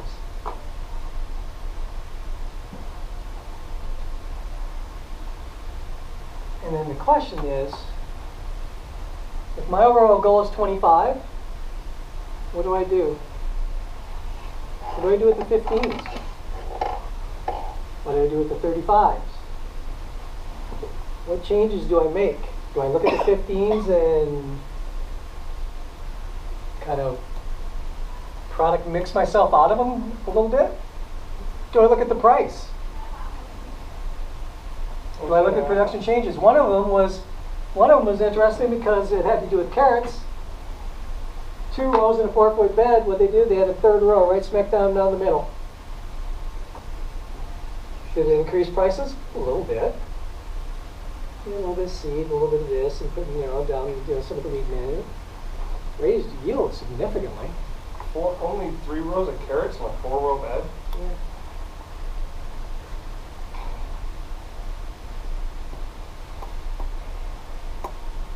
So I mean, it was one of those things where just things like that. Yes, little things. Yeah, go ahead. I have a question for you. Yep. So, a lot of what we sell, of course, is to restaurants. Yep. But we certainly do private sales as well. And we have, 50 chickens, 45 chickens. We sell some of them. We don't make a whole lot of money. But what I have found is that a lot of people who love those bright yellow, deep golden yellow eggs will start buying sausage to go with their eggs. And gee, your sausage is great. Do you have ham? Wow. And so it becomes almost like a gateway drug. So if I can get my foot in the door with that egg, even though I'm not making very much money on that egg, it is leading to other sales once you start doing business. I kind of thought that was a reason to keep the chickens. What's your opinion? Well, yeah, I mean, it's the same reason that the people didn't get out of the green peas altogether. Same reason they didn't get out of the snow peas altogether. Because it was something that their customers really wanted and really looked forward to. So did they completely get out? No, but then they went back and decided, again, they decided, do I need to give that many? Right. But I don't yes, need 500 chickens. yeah. Same thing. So I don't think anybody ever really made a decision, anybody ever worked ever made a decision that they're going to get completely out of anything, particularly as they saw that as one of their key products. Again, what are customers coming to me for? What are they coming to me for? I'm getting them in the door with the snow peas and the green beans. And they just happen to be buying everything else. Or the one person was heirloom tomatoes. Although that happened to be making a lot of money too. But for some of these products, it was exactly that. And as long as you're okay with that, and that's a management decision, I have nothing against that decision. But you just know that there's, again, what are you going to do with the 15%? In your case, if eggs is bringing you 10% profit margin, and you know that it's going to get you into a 55% profit margin product, bring it on, right? Whatever gets you to that 25%. Remember that's where we started. We started with the premise that you're not making the margin that you want to make. Your whole farm is not there yet. So how am I going to take it from this point to this point on profit margin? I got to look at my individual products now. Some products I can play with, some products I can't. Some products I change production practices and increase yields. Increase revenues faster and increase costs. Some products I provide less of. Some products I'm going to try and raise my price.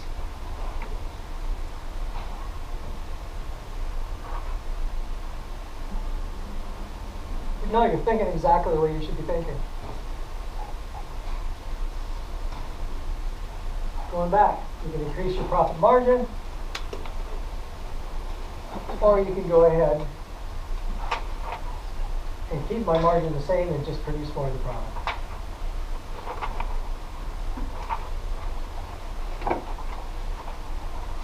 When we looked at the green beans, we came back and said, okay, we got 120 pounds worth of green bean, cost us $2.88 to produce and market. That's $2.40. Again, talking about this morning, benchmarking is really hard on this. Now, you can find enterprise budgets numbers from different land grants much more readily than you can whole farm numbers. Unfortunately, there's some of those that you'll find that really have nothing. I mean, they're even though they have the product that will be the same product, they're grown so totally different that the enterprise budget doesn't make sense. But with enterprise budgets, you have something to start with. You can say, okay, I can put in my own numbers. I know about how much I'm putting. I mean, I know how much I'm putting in the boxes. I know what my production is. I know what I did to produce that product. I've got the receipts. The only thing I'm going to have to try and do a better job of is determining how much labor I put in. Which, as you've seen, in some cases is huge.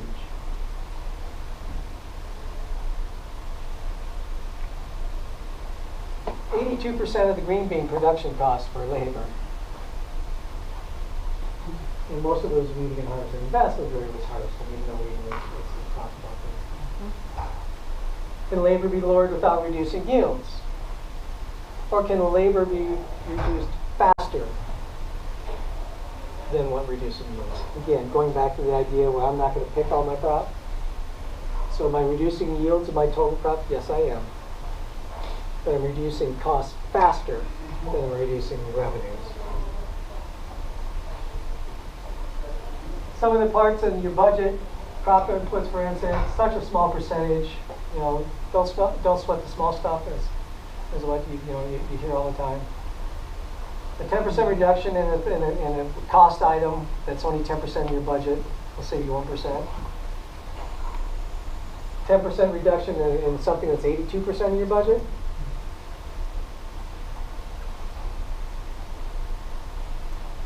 Makes a big difference.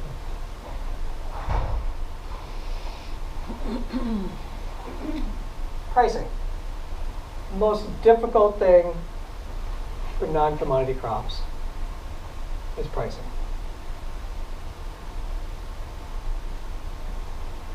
Let's go back to our snow pea.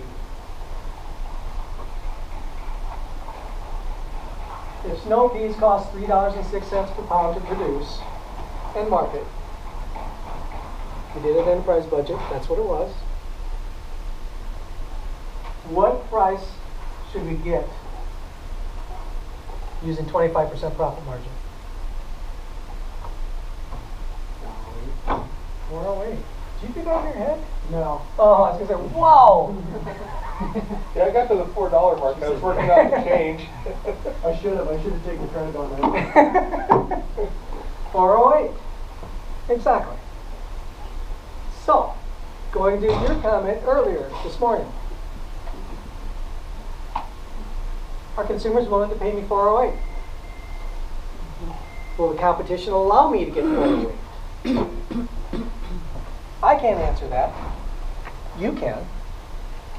Right? If not, what price will they allow me to get? What profit margin will I get from that price? And how will that affect my overall goal of my farm? So, go to snow peas. Let's say, okay, I can't get 408 because that's 25%. Let's say I get something where I'm at 15%. That's the most I can get for my snow peas. My farm goal is 25%. I'm now getting 15% for a product. What other products am I going to have to make up for that 15%? Something's got to be above 25%, right? Well, something's got to be up to 35%. Or higher. Yeah, depends on what it How is. much your product's made. Yeah, yeah. Something's got to be higher. Going back to your thing, I don't care if I'm not making a lot of money on eggs, if I can sell a whole buttload of ham and sausage, because I know I got margins on those. So I'm willing. I want to take that because I want to sell a lot of ham and I want to sell a lot of sausage. If I can do that by getting people eggs, count me in.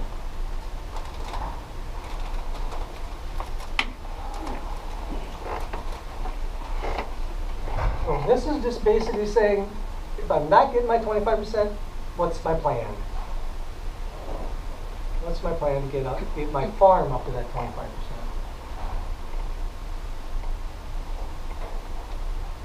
Again, you can price the same thing. CSA share, let's say it cost me $2.40. I want my 25%. I got to sell for $3.20. Chickens, it's going to cost me $2 to produce. I got to sell for $2.67. Whatever that cost is of producing and marketing, boom, add your 25% margin on top of that, and it gives your price.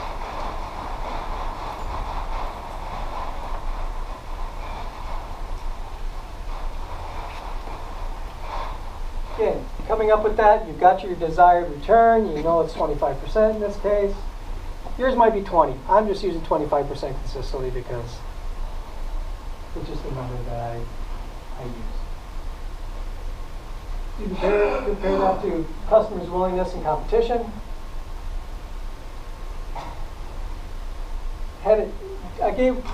We gave one of these 2-day workshops in La Crosse, Wisconsin. And had a meat guy from just up north of the Illinois border in Wisconsin. And he started talking about pricing and stuff like that. And he made I don't know, I thought it was an interesting comment. He said, we almost went broke. Because he said, I had all the wrong customers. Because the customers he had wasn't willing to pay the price that he felt his product should be valued at. So what he did over time was got rid of all his current client base, got a whole new client base that was willing to pay for it, and now they're making the profit margins that they anticipated making. So his point was, don't get hooked up on the fact that you've been selling somebody a product and you find out now that your product needs to be higher priced. Don't be surprised that they're not willing to pay that higher price. They may not be. Your product may be a higher valued product than what they're willing to value. So he just said, spend time, a lot of time on marketing, finding those customers, talking to these customers, finding out who they are and where they are, and then marketing their products. 'Cause he was a very specialized meat, kind of like what you're doing, very specialized meat producer. Hey, first time I've ever heard that comment.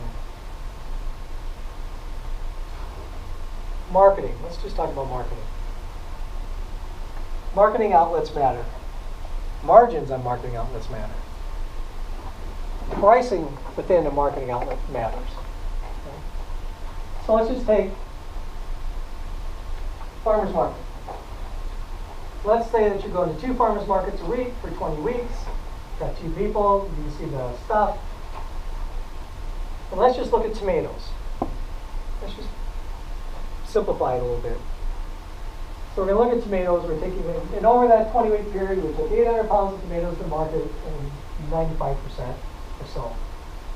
Now, of course, granted, you're not going to take tomatoes in June, but that's just, we just looked at one product within that whole package. Again, to try and simplify things.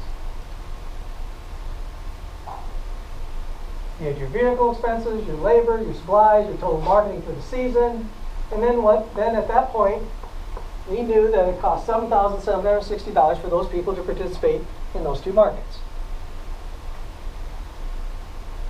So now the question becomes one of allocation. Okay, we sold more than tomatoes, right? And this gets to be somewhat arbitrary, I admit. Sitting down, talking with them, how did they want to allocate that? Because we have to allocate that $7,760 to products that you sold at the farmer's market. So how do we do that? They came up with 15% as we talked about it.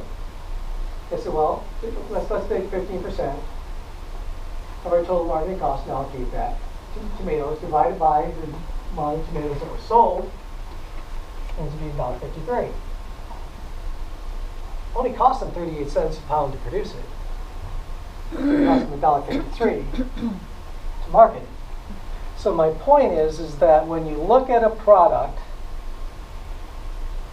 it's very easy to find, it's easier to find enterprise budgets to look at production stuff. And it's fairly easy to come up with those enterprise budgets based upon your seed purchases and all this other stuff. In your package, it'll be on the left-hand side, hopefully, and it's still yours. Somewhere behind the, says determining product mix. There'll be 3 exercises there.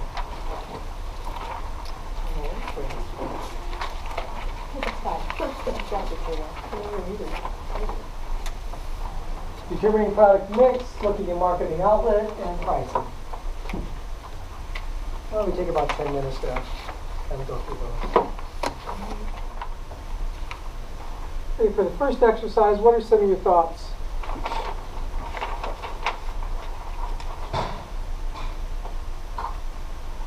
Making changes would be easier to suggest if you had a little more information on there. Okay. It doesn't have anything really to do with what his overall market would support or what his customers really want. So suggesting changes with a lack of information to that's a little more difficult. But if you're just looking at it from the hours perspective, I would change out a couple of his really heavy hours for something that is lighter, specifically like specialty green beans, change it out to just greens production. Reduce some of the hours in there. Okay. Anybody else have any comments? I'd ditch the snow peas and the green beans and go with the raspberries and greens. No, I mean, there are no right answers. Right. I mean, you're right. It depends upon the market and everything else. But I guess the point was if you had these numbers, what kind of things would this least make you think? And how would you approach it? I'm right with Furley's on that, but the question is, it comes down to what would the market bear? Yeah. More complex. Yeah. Yeah, and the reason I put this in there is the second one, hours of labor per bed, this was not my idea, this was one of the producers' ideas, said if labor is a constraint, which it was in their operation, if labor is my major constraint, shouldn't I try and maximize the return on every hour of labor I produce or contribute to the business? I said, sure, it makes sense to me. I mean, if you got scarce resources, the highest return of those scarce resources should be something that you should be looking at. So this was totally her idea. And she, of course, was the one that had a lot of specialty green beans, which then made her think about this as well. So yeah, I mean, some of the things that you're talking about, they did. Some of it, of course, they had to do a lot of market research for. They had to find out what is the price that I can pay, you know. I can't just simply, just because I have a certain amount of return on greens, I can't quadruple that and expect that everything's just going to stay the same. I have to actually do market research and I have to do other things, but at least says, let's explore it, let's look at it, you know, rather than say, I'm not making my margins. Well, I'm not making my margin. These are the things that I could possibly do to improve those margins. I'd say one other thing to look at would be potential for mechanization of some of that. Like carrots, they actually have harvesting equipment and everything for carrots, so it would make it much simpler. Just the same thing for potatoes. Is there something, or could they design something to do the same thing for green beans? I've seen it done where they just pull the whole plant in one pass, strip all the green beans off, and you're done. You only get one picking, but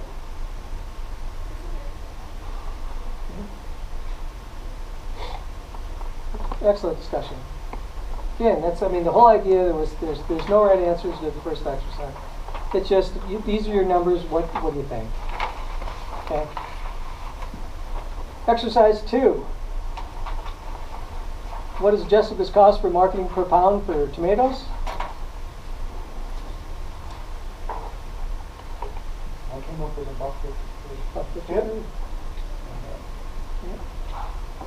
Again, a lot of it has to do with your allocation, but 100% of your costs are going to have to be allocated somewhere. And again, that 15% can be somewhat arbitrary. But then you can always play with that number for a little bit. But the whole idea is that you've got, particularly for farmers market and some other things, you've got season costs. And trying to get those into a series of enterprises is really important. Otherwise, they're never accounted for. And they have to be accounted for somewhere. They have to be covered by something that you're selling. So, that was that one. Okay, pricing. What is Sarah's per share cost for production and marketing? Well, I know I was having some kind of $3.45. What does she need to charge to achieve her net income goal? $4.14. Okay, her income goal was 20%? Was 31.25. For 31.25. I think I did the math on it. Yeah, I mean, you know how to do it. Yeah. Yep. So, if all income is to come from shares, if 10% of total gross income come from other sources, then the number can be reduced by 10%. So the whole idea is this, if that's what you need to make for your whole farm in the CSA, then would be a certain percentage of that farm, then you could go ahead and allocate your profit margin accordingly. If that makes sense. Okay. Yeah, that's basically how you do margins and costs and stuff like that.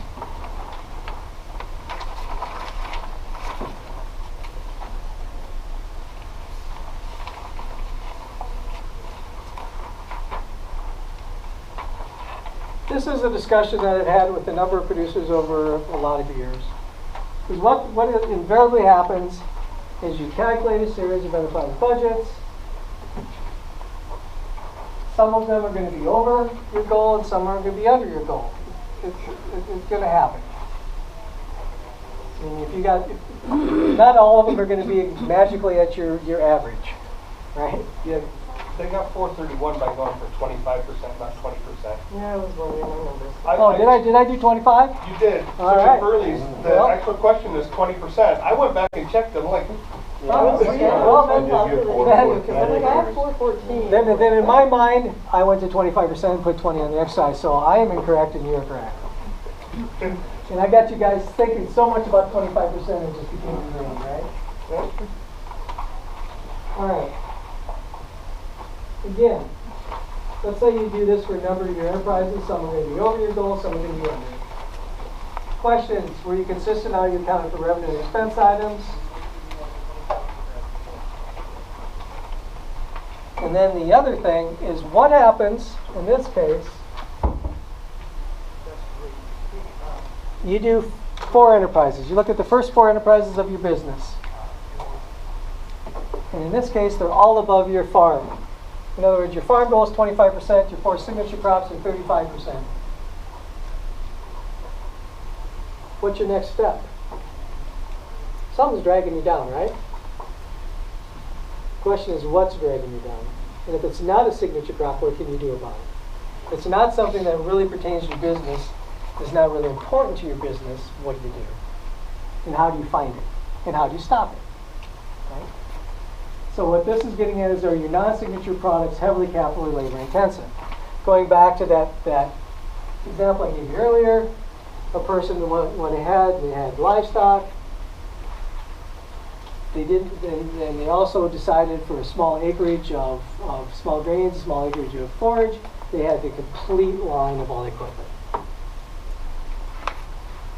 In that case, those non-signature, they were a beef producer. That was their product. That was their main enterprise. And then for feed, they were doing, instead of buying feed, they were producing all their own feed. So the question is, are the non-signature products heavily capital labor intensive? And if they are you better off, in that case, purchasing the products rather than producing them themselves? Are you better off custom hiring it instead of having the production line? So again, those are questions that you can go ahead as soon as you start looking at that and figuring, okay, I've got four enterprises that I'm looking at. They're all 30 to 35%. My total farm number, as I looked at the beginning of the day, was 20%. What's up?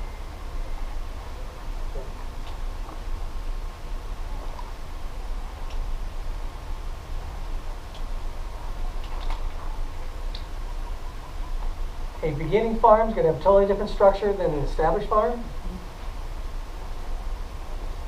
A person trying to start a new market is going to have a totally different setup. You know, I've worked with a lot of producers that want to start a farmer's market in a small town that doesn't really have one. So they spend a lot of time, a lot of hours, a lot of devotion trying to get that product going. And they know that their sales aren't there, and they know their margins aren't there.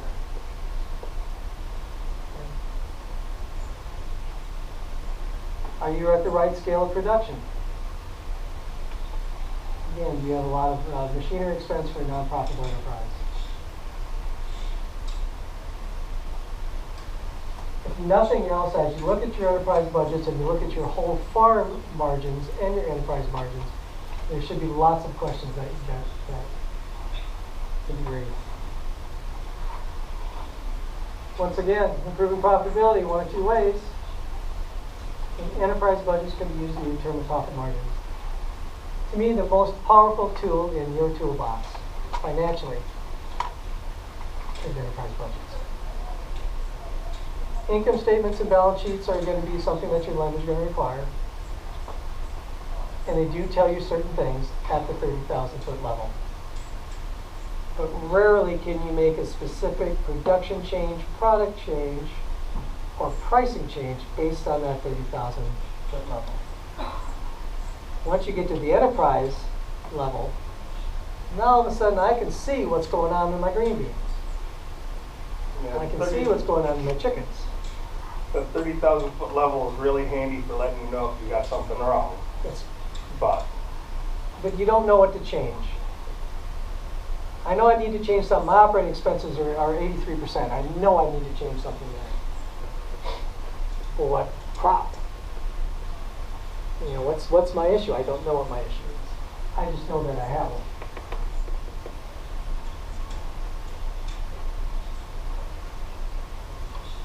What are the opportunities for increasing your price? Do you have the right customers? Changing your practices or product mix? I will guarantee you something. It's kind of a stone off of do.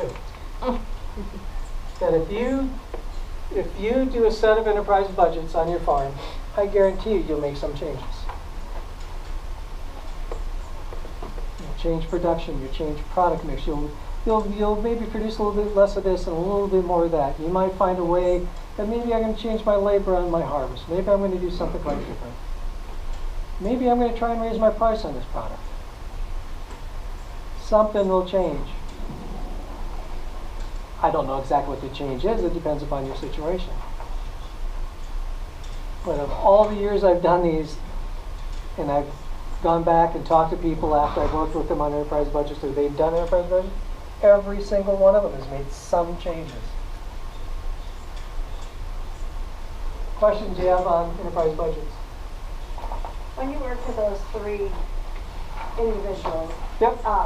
did you go ahead and just set out the parameters of what you were going to look for the first year before you did this enterprise budget, or did you do one as a guess and then look at the real actual ones when you kept the real time and inputs put into each specific crop? We sat down and determined as a group what we're going to keep track of and what assumptions we're going to make as far as price of products, size of bed, those types of things, how we were going to count for certain things. Other than that, we didn't do anything initially. We met in January every year. In January before the study, and then we met every January after that study. The January before the study, when I first laid this study out, there was some apprehension. You know, you want me to do what? I got to keep track of what? You know, the labor thing was one that just really they did not want to do.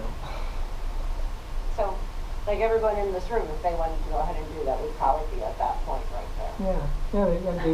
There was one of those things where they really didn't. Quite honestly, a couple of them said, you know, we don't think it's going to be necessary. We don't think we got a good handle on this, and they really didn't have a good handle on it. And then of all the things that surprised them, that surprised them the most. And that's probably what the changes that were made most related to labor and cost of production and margins, or ultimately margins. Nobody had been thinking about margins. So that first January was an aha moment. And after that it was more of, now that I see what we're doing, I'm going to focus on this. I'm going to focus on this crop. I'm going to focus not on the whole thing, but I'm going to focus on harvesting issues amongst my green beans. I don't need to worry about the crop inputs. I don't need to do the fertilizer. I know what I'm going to do before I plant, or when, you know, through the planting. How am I going to harvest? What am I going to change in my harvesting technique? So we shouldn't look at it as a quick fix. We should look at it as a tool that we keep honing in on. Yeah, and in almost all cases, by the time you get to that third year, you're comfortable.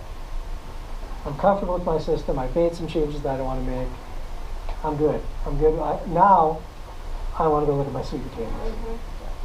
Or I want to look at something else. Or I want to look at this kind of analysis. Or I want to look at whatever it is. None of them, as far as I know, really did a full-blown enterprise budget for a particular crop that they started after the second year. They did pieces and parts, and then they went to a whole new beginning of a new crop. So, again, the idea was each one of these people grew probably 30, 35 different things. So I want to look at my garlic now. I want to look at my sweet potatoes. I want to look at my raspberries. I want to look at my strawberries.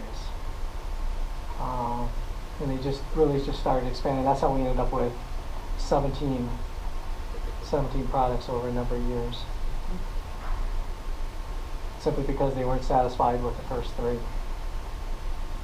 Because they all made changes. They all made changes in pretty much every enterprise. tweaks. Yeah, Practical Farmers of Iowa did some enterprise budgets also in the last several years, so they've got some of that documentation probably on their website somewhere. Cucumbers, cherry tomatoes, I can't remember what else, but they've got that kind of stuff laid out, and they sort of unpack some of the assumptions, so. Well, as you say, there's all sorts of online you can Yeah, find. enterprise budgets are fairly, you just got to know that, don't take any budget and say that's your budget. Right. Take the budget, and the whole idea is that you know, it should be on an Excel spreadsheet, and this last one should be my numbers. And you take it and you tweak it. You take it and you tweak it. Okay, that yield's a little low. I can do better than that. My price is my price is different. My costs are slightly different. My labor is different. And just change it to where your numbers come out at the bottom. But it's just a way for someone to say, oh, God, I forgot about that expense. So it's a way for us to remind you, say, did you think about interest? Did you think about this? Did you think about your land? You know, that kind of stuff. Yeah, one of the few things that you can guarantee is that you won't make changes if you do it. Unless you do it perfectly already. Any other questions on this?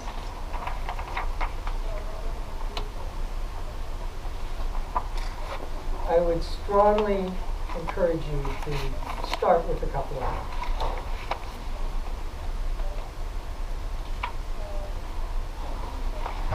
I'm going to spend about probably 25, 30 minutes.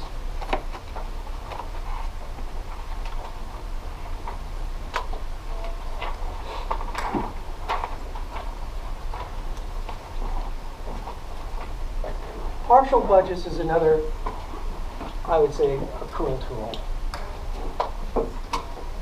Partial budgets allows you to compare options side by side. So, let's say, for instance, you want to add an enterprise. You want to change your product mix. You want to go ahead and decide, should I custom hire? Should I purchase a machinery? Should I go from a farmer's market to a nursing home or restaurants?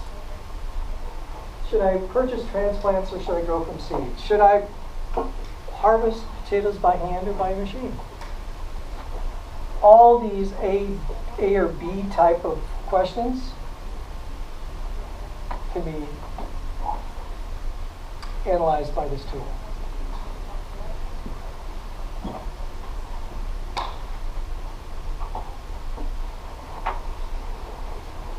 Again, it's for two alternatives. If you want to do multiple, you want to do 3, 4, 5, 6, 7 alternatives, then you have to use an investment analysis tool, which is totally different. So this is for two alternatives, and then you compare them side by side. And what it'll do, it'll tell you from an economic viewpoint which one is better. Seven components. In parentheses, those are the 7 components.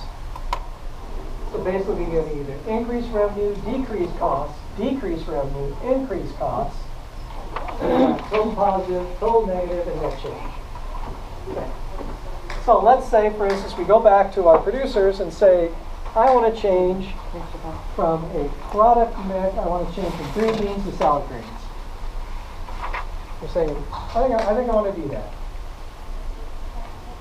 So, number one, you're now going to sell salad greens, right? Because that's your new product. You're no longer going to have the cost associated with the green beans because you're no longer doing those. Number three, you're not going to sell your green beans because you don't have them. You are going to have costs associated with your salad greens, which is number 4. You got total positive, total negative, and then that change. And that change in this case says for every bed that we move from green beans to salad greens, we lose $37.37.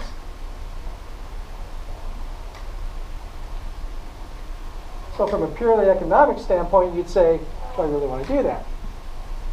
But then all of a sudden you look and say, I go on from 18.25 hours to 2.8 hours. Maybe for $37.37, that's a good move. Because now maybe I can spend more management time on some of those other crops, profit margin may actually go up, which this does, of course, take into account.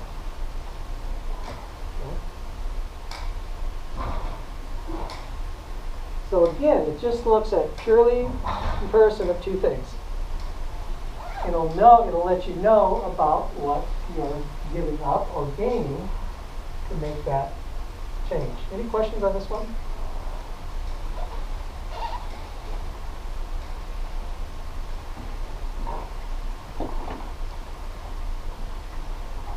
You got 3 exercises. Let's just do the first. I don't know which ones are in here.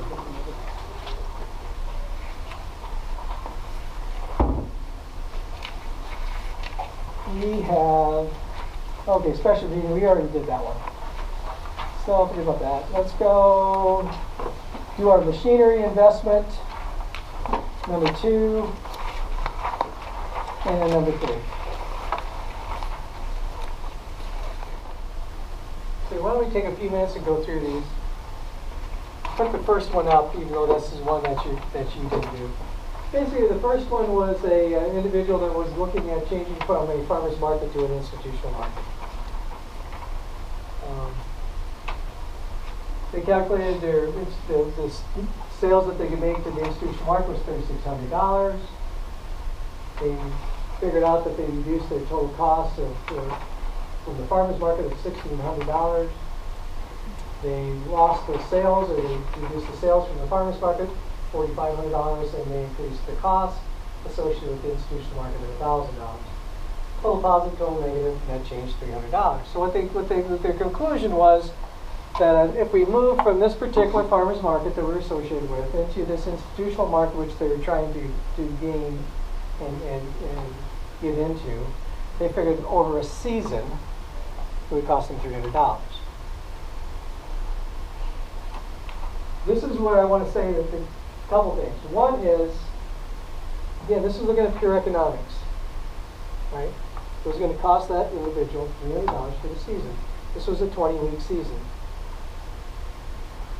That individual said for 20 Saturday mornings to go to soccer games and other things that my kids are in, I'd gladly give up that $300. But the decision was going to be difficult for her until the time it was that she came up with that number.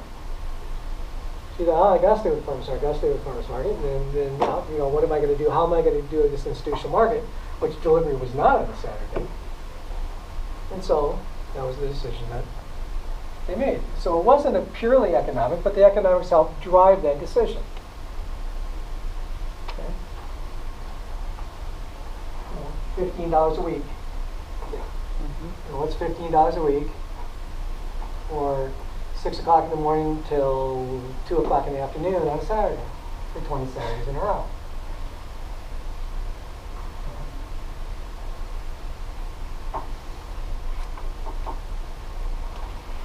Person was harvesting a lot of potatoes. And we finally said, how would I analyze it if I wanted to buy a 1-row potato harvester for $2,000 and assume the potato harvester had a 7-year life. And they wanted to be conservative, and it wasn't worth anything at the end of 7 years. Okay.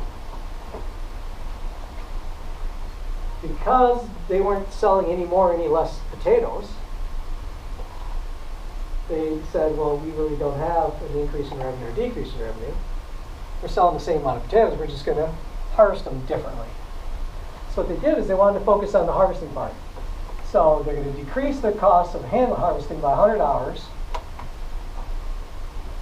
They're going to increase their costs because of the depreciation, the taxes, the repair and maintenance, and those types of things of the equipment by 366, so their net change was $634 per acre. This, they said, well, not only does it make more sense economically, but it makes more sense for the fact that I really don't want to go ahead and hand harvest an acre of potatoes. Right? So, but it was a question that they didn't know how expensive. $2,000. They said $2,000. It's a lot of money. Well, yeah, $2,000 is a lot of money. But then when you start kicking it down and figuring out what that cost is per year, then we end up making more money and feeling better about it. Questions on that one? How'd you guys do on that one? Okay, have you ever find farmers who say, well, if I wasn't harvesting potatoes, I would just be sitting in front of the TV, so I might as well just go harvest them by hand and spend $2,000 on this piece of paper. I've never heard that before. I've never heard them say, I have no idea what I'm going to do if I didn't have that 1 acre of potatoes to hand harvest. That brings up a good point, though, in that is the other thing that you would have used your 100 hours on going to make you more money? It's kind of an extreme example to sit in front of the TV, but she's right. What else are you going to use your time on? Because what is that opportunity cost? So if there is no other opportunity for you to go through with your 100 hours, then purely economically, no, you shouldn't have bought it. You should have been out there making your fingernails bleed. Because there was $2,000 in bloody fingernails. Yeah, but this is saying that you did. This is assuming that at that $10 rate that you did have something else. What is that something else? Is the other part of the equation that you have to answer for yourself. Yes. But this is assuming that even if you didn't make any additional money with the extra 98 hours, that you're still better off. Because you can compound that 634 by Yeah. figuring out what. Had we used our other 98 hours to make more money, then we could have put something up here. If we're going to use that 98 hours and we're going to go ahead and make our marketing more beneficial, or we're going to do something. Yeah, you can make whatever assumptions you want to make. I'm going to use those 98 hours to hang out with my kids. You don't make any money doing that. No. But there's a quality of life factor that fits into these decisions as well. That's right, and that's what I was saying. That you know, this is going to tell you from the purely economic viewpoint, based upon the assumptions, and the assumptions are important. I mean, you got to sit down, particularly if it's doing something that you've not done before. You have to sit down. You have to talk with people. You have to say, okay, what is this going to do? What is this? You know, how many hours is this going to take? What am I going to, you know, for the stuff on the right? They knew the stuff on the left. They didn't know the stuff on the right, so we had to sit down and say, okay, you know, what is it going to take for your hours? What is it going to take for the depreciation? You come up with some of those things. Make an assumption and sum your life. So, yeah. But I mean, the whole thing I'm trying to show you is that partial budgeting has a role in management decisions. Cattle production practices. They basically just wanted to look at the feed and the housing. They said the rest of it, the shipping and all that stuff, didn't really matter. It's going to be the same, so anything that's the same you kick out. I mean, otherwise you just put it on both sides. So increases in revenue, decreases in revenue, your cost differential, net change $35. Basically what this said, when they looked at that, they said $35, we're still going to make the change. We like the fact that we're going to in this case, a natural thing. They thought that they could go back and look into the marketing, change your marketing more than make up for the $35. But again, it gave them an idea of what is it going to take to move from point A to point B. And what you could do with it is you could have point A is basically where you're at. Point B, you could do a sensitivity. You could play with the numbers a little bit, see what range. What happens if I could do this? What happens if I could do that? Again, it's just another tool that's in your toolbox. There's always limitations. You know, the old saying, garbage in, garbage out. If you make some really bad assumptions, you're going to either make it look really good or really bad. You're either going to make it really good, make a decision that might be the wrong decision, or you make it really bad and forego a decision that could actually make more money for you. So just really take time as you're proposing alternative B. Other limitation, you're only looking at 2 things. There might be 7 things that you haven't even thought of. And there might be C or D or E, different alternative. You can't compare all 5 of those with this tool. Now, there is a tool in the book that Paul goes through, and it's an investment analysis tool. There, you could put in as many as you wanted. Last part, it looks at only dollars. As we just talked about, there are other things that come into play, health, environment, those types of things.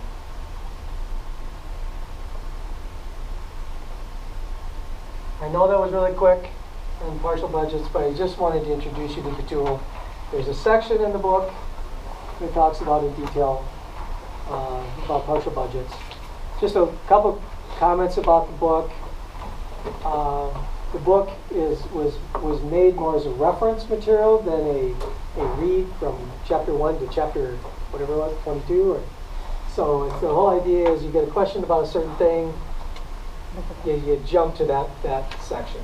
So each section, even though sometimes relates, we'll talk about something in a previous chapter or a chapter later on, are supposed to be standalones. So the kind of things we talked about today, of course I'll probably tell you around chapter numbers because I got there in the book. But basically what we did is we didn't spend any time about really other than goal setting and planning. We really didn't start in that first unit. Didn't talk at all about data collection and organizing, which is really important. Didn't tell you how to go ahead and keep it, how to collect the data, and how, what do you put it in? You put it in a Quicken, you put it in whatever system that you want to put it in. We did spend a lot of time on section 3, which is the balance sheet and income statement. We did not talk about cash flow, but we did talk about ratios, which is in section 4. And a little bit with working with your lender. Section 5 is the enterprise budgets and the partial budgets. We'd spend a lot of time in that. In that section, 17 and 18 basically looks at using enterprise budgets to make some very specific changes in pricing and markets. We did skim a little bit on that stuff, but in this chapter, this book goes into a lot more. We did not talk at all about annual budgeting or monitoring and control or labor and business structure. So again, this was a 2-day workshop. I kind of picked the ones that I thought. So in a 2-day, you dig into more Everything. of those issues that we didn't cover today. Okay. Yeah.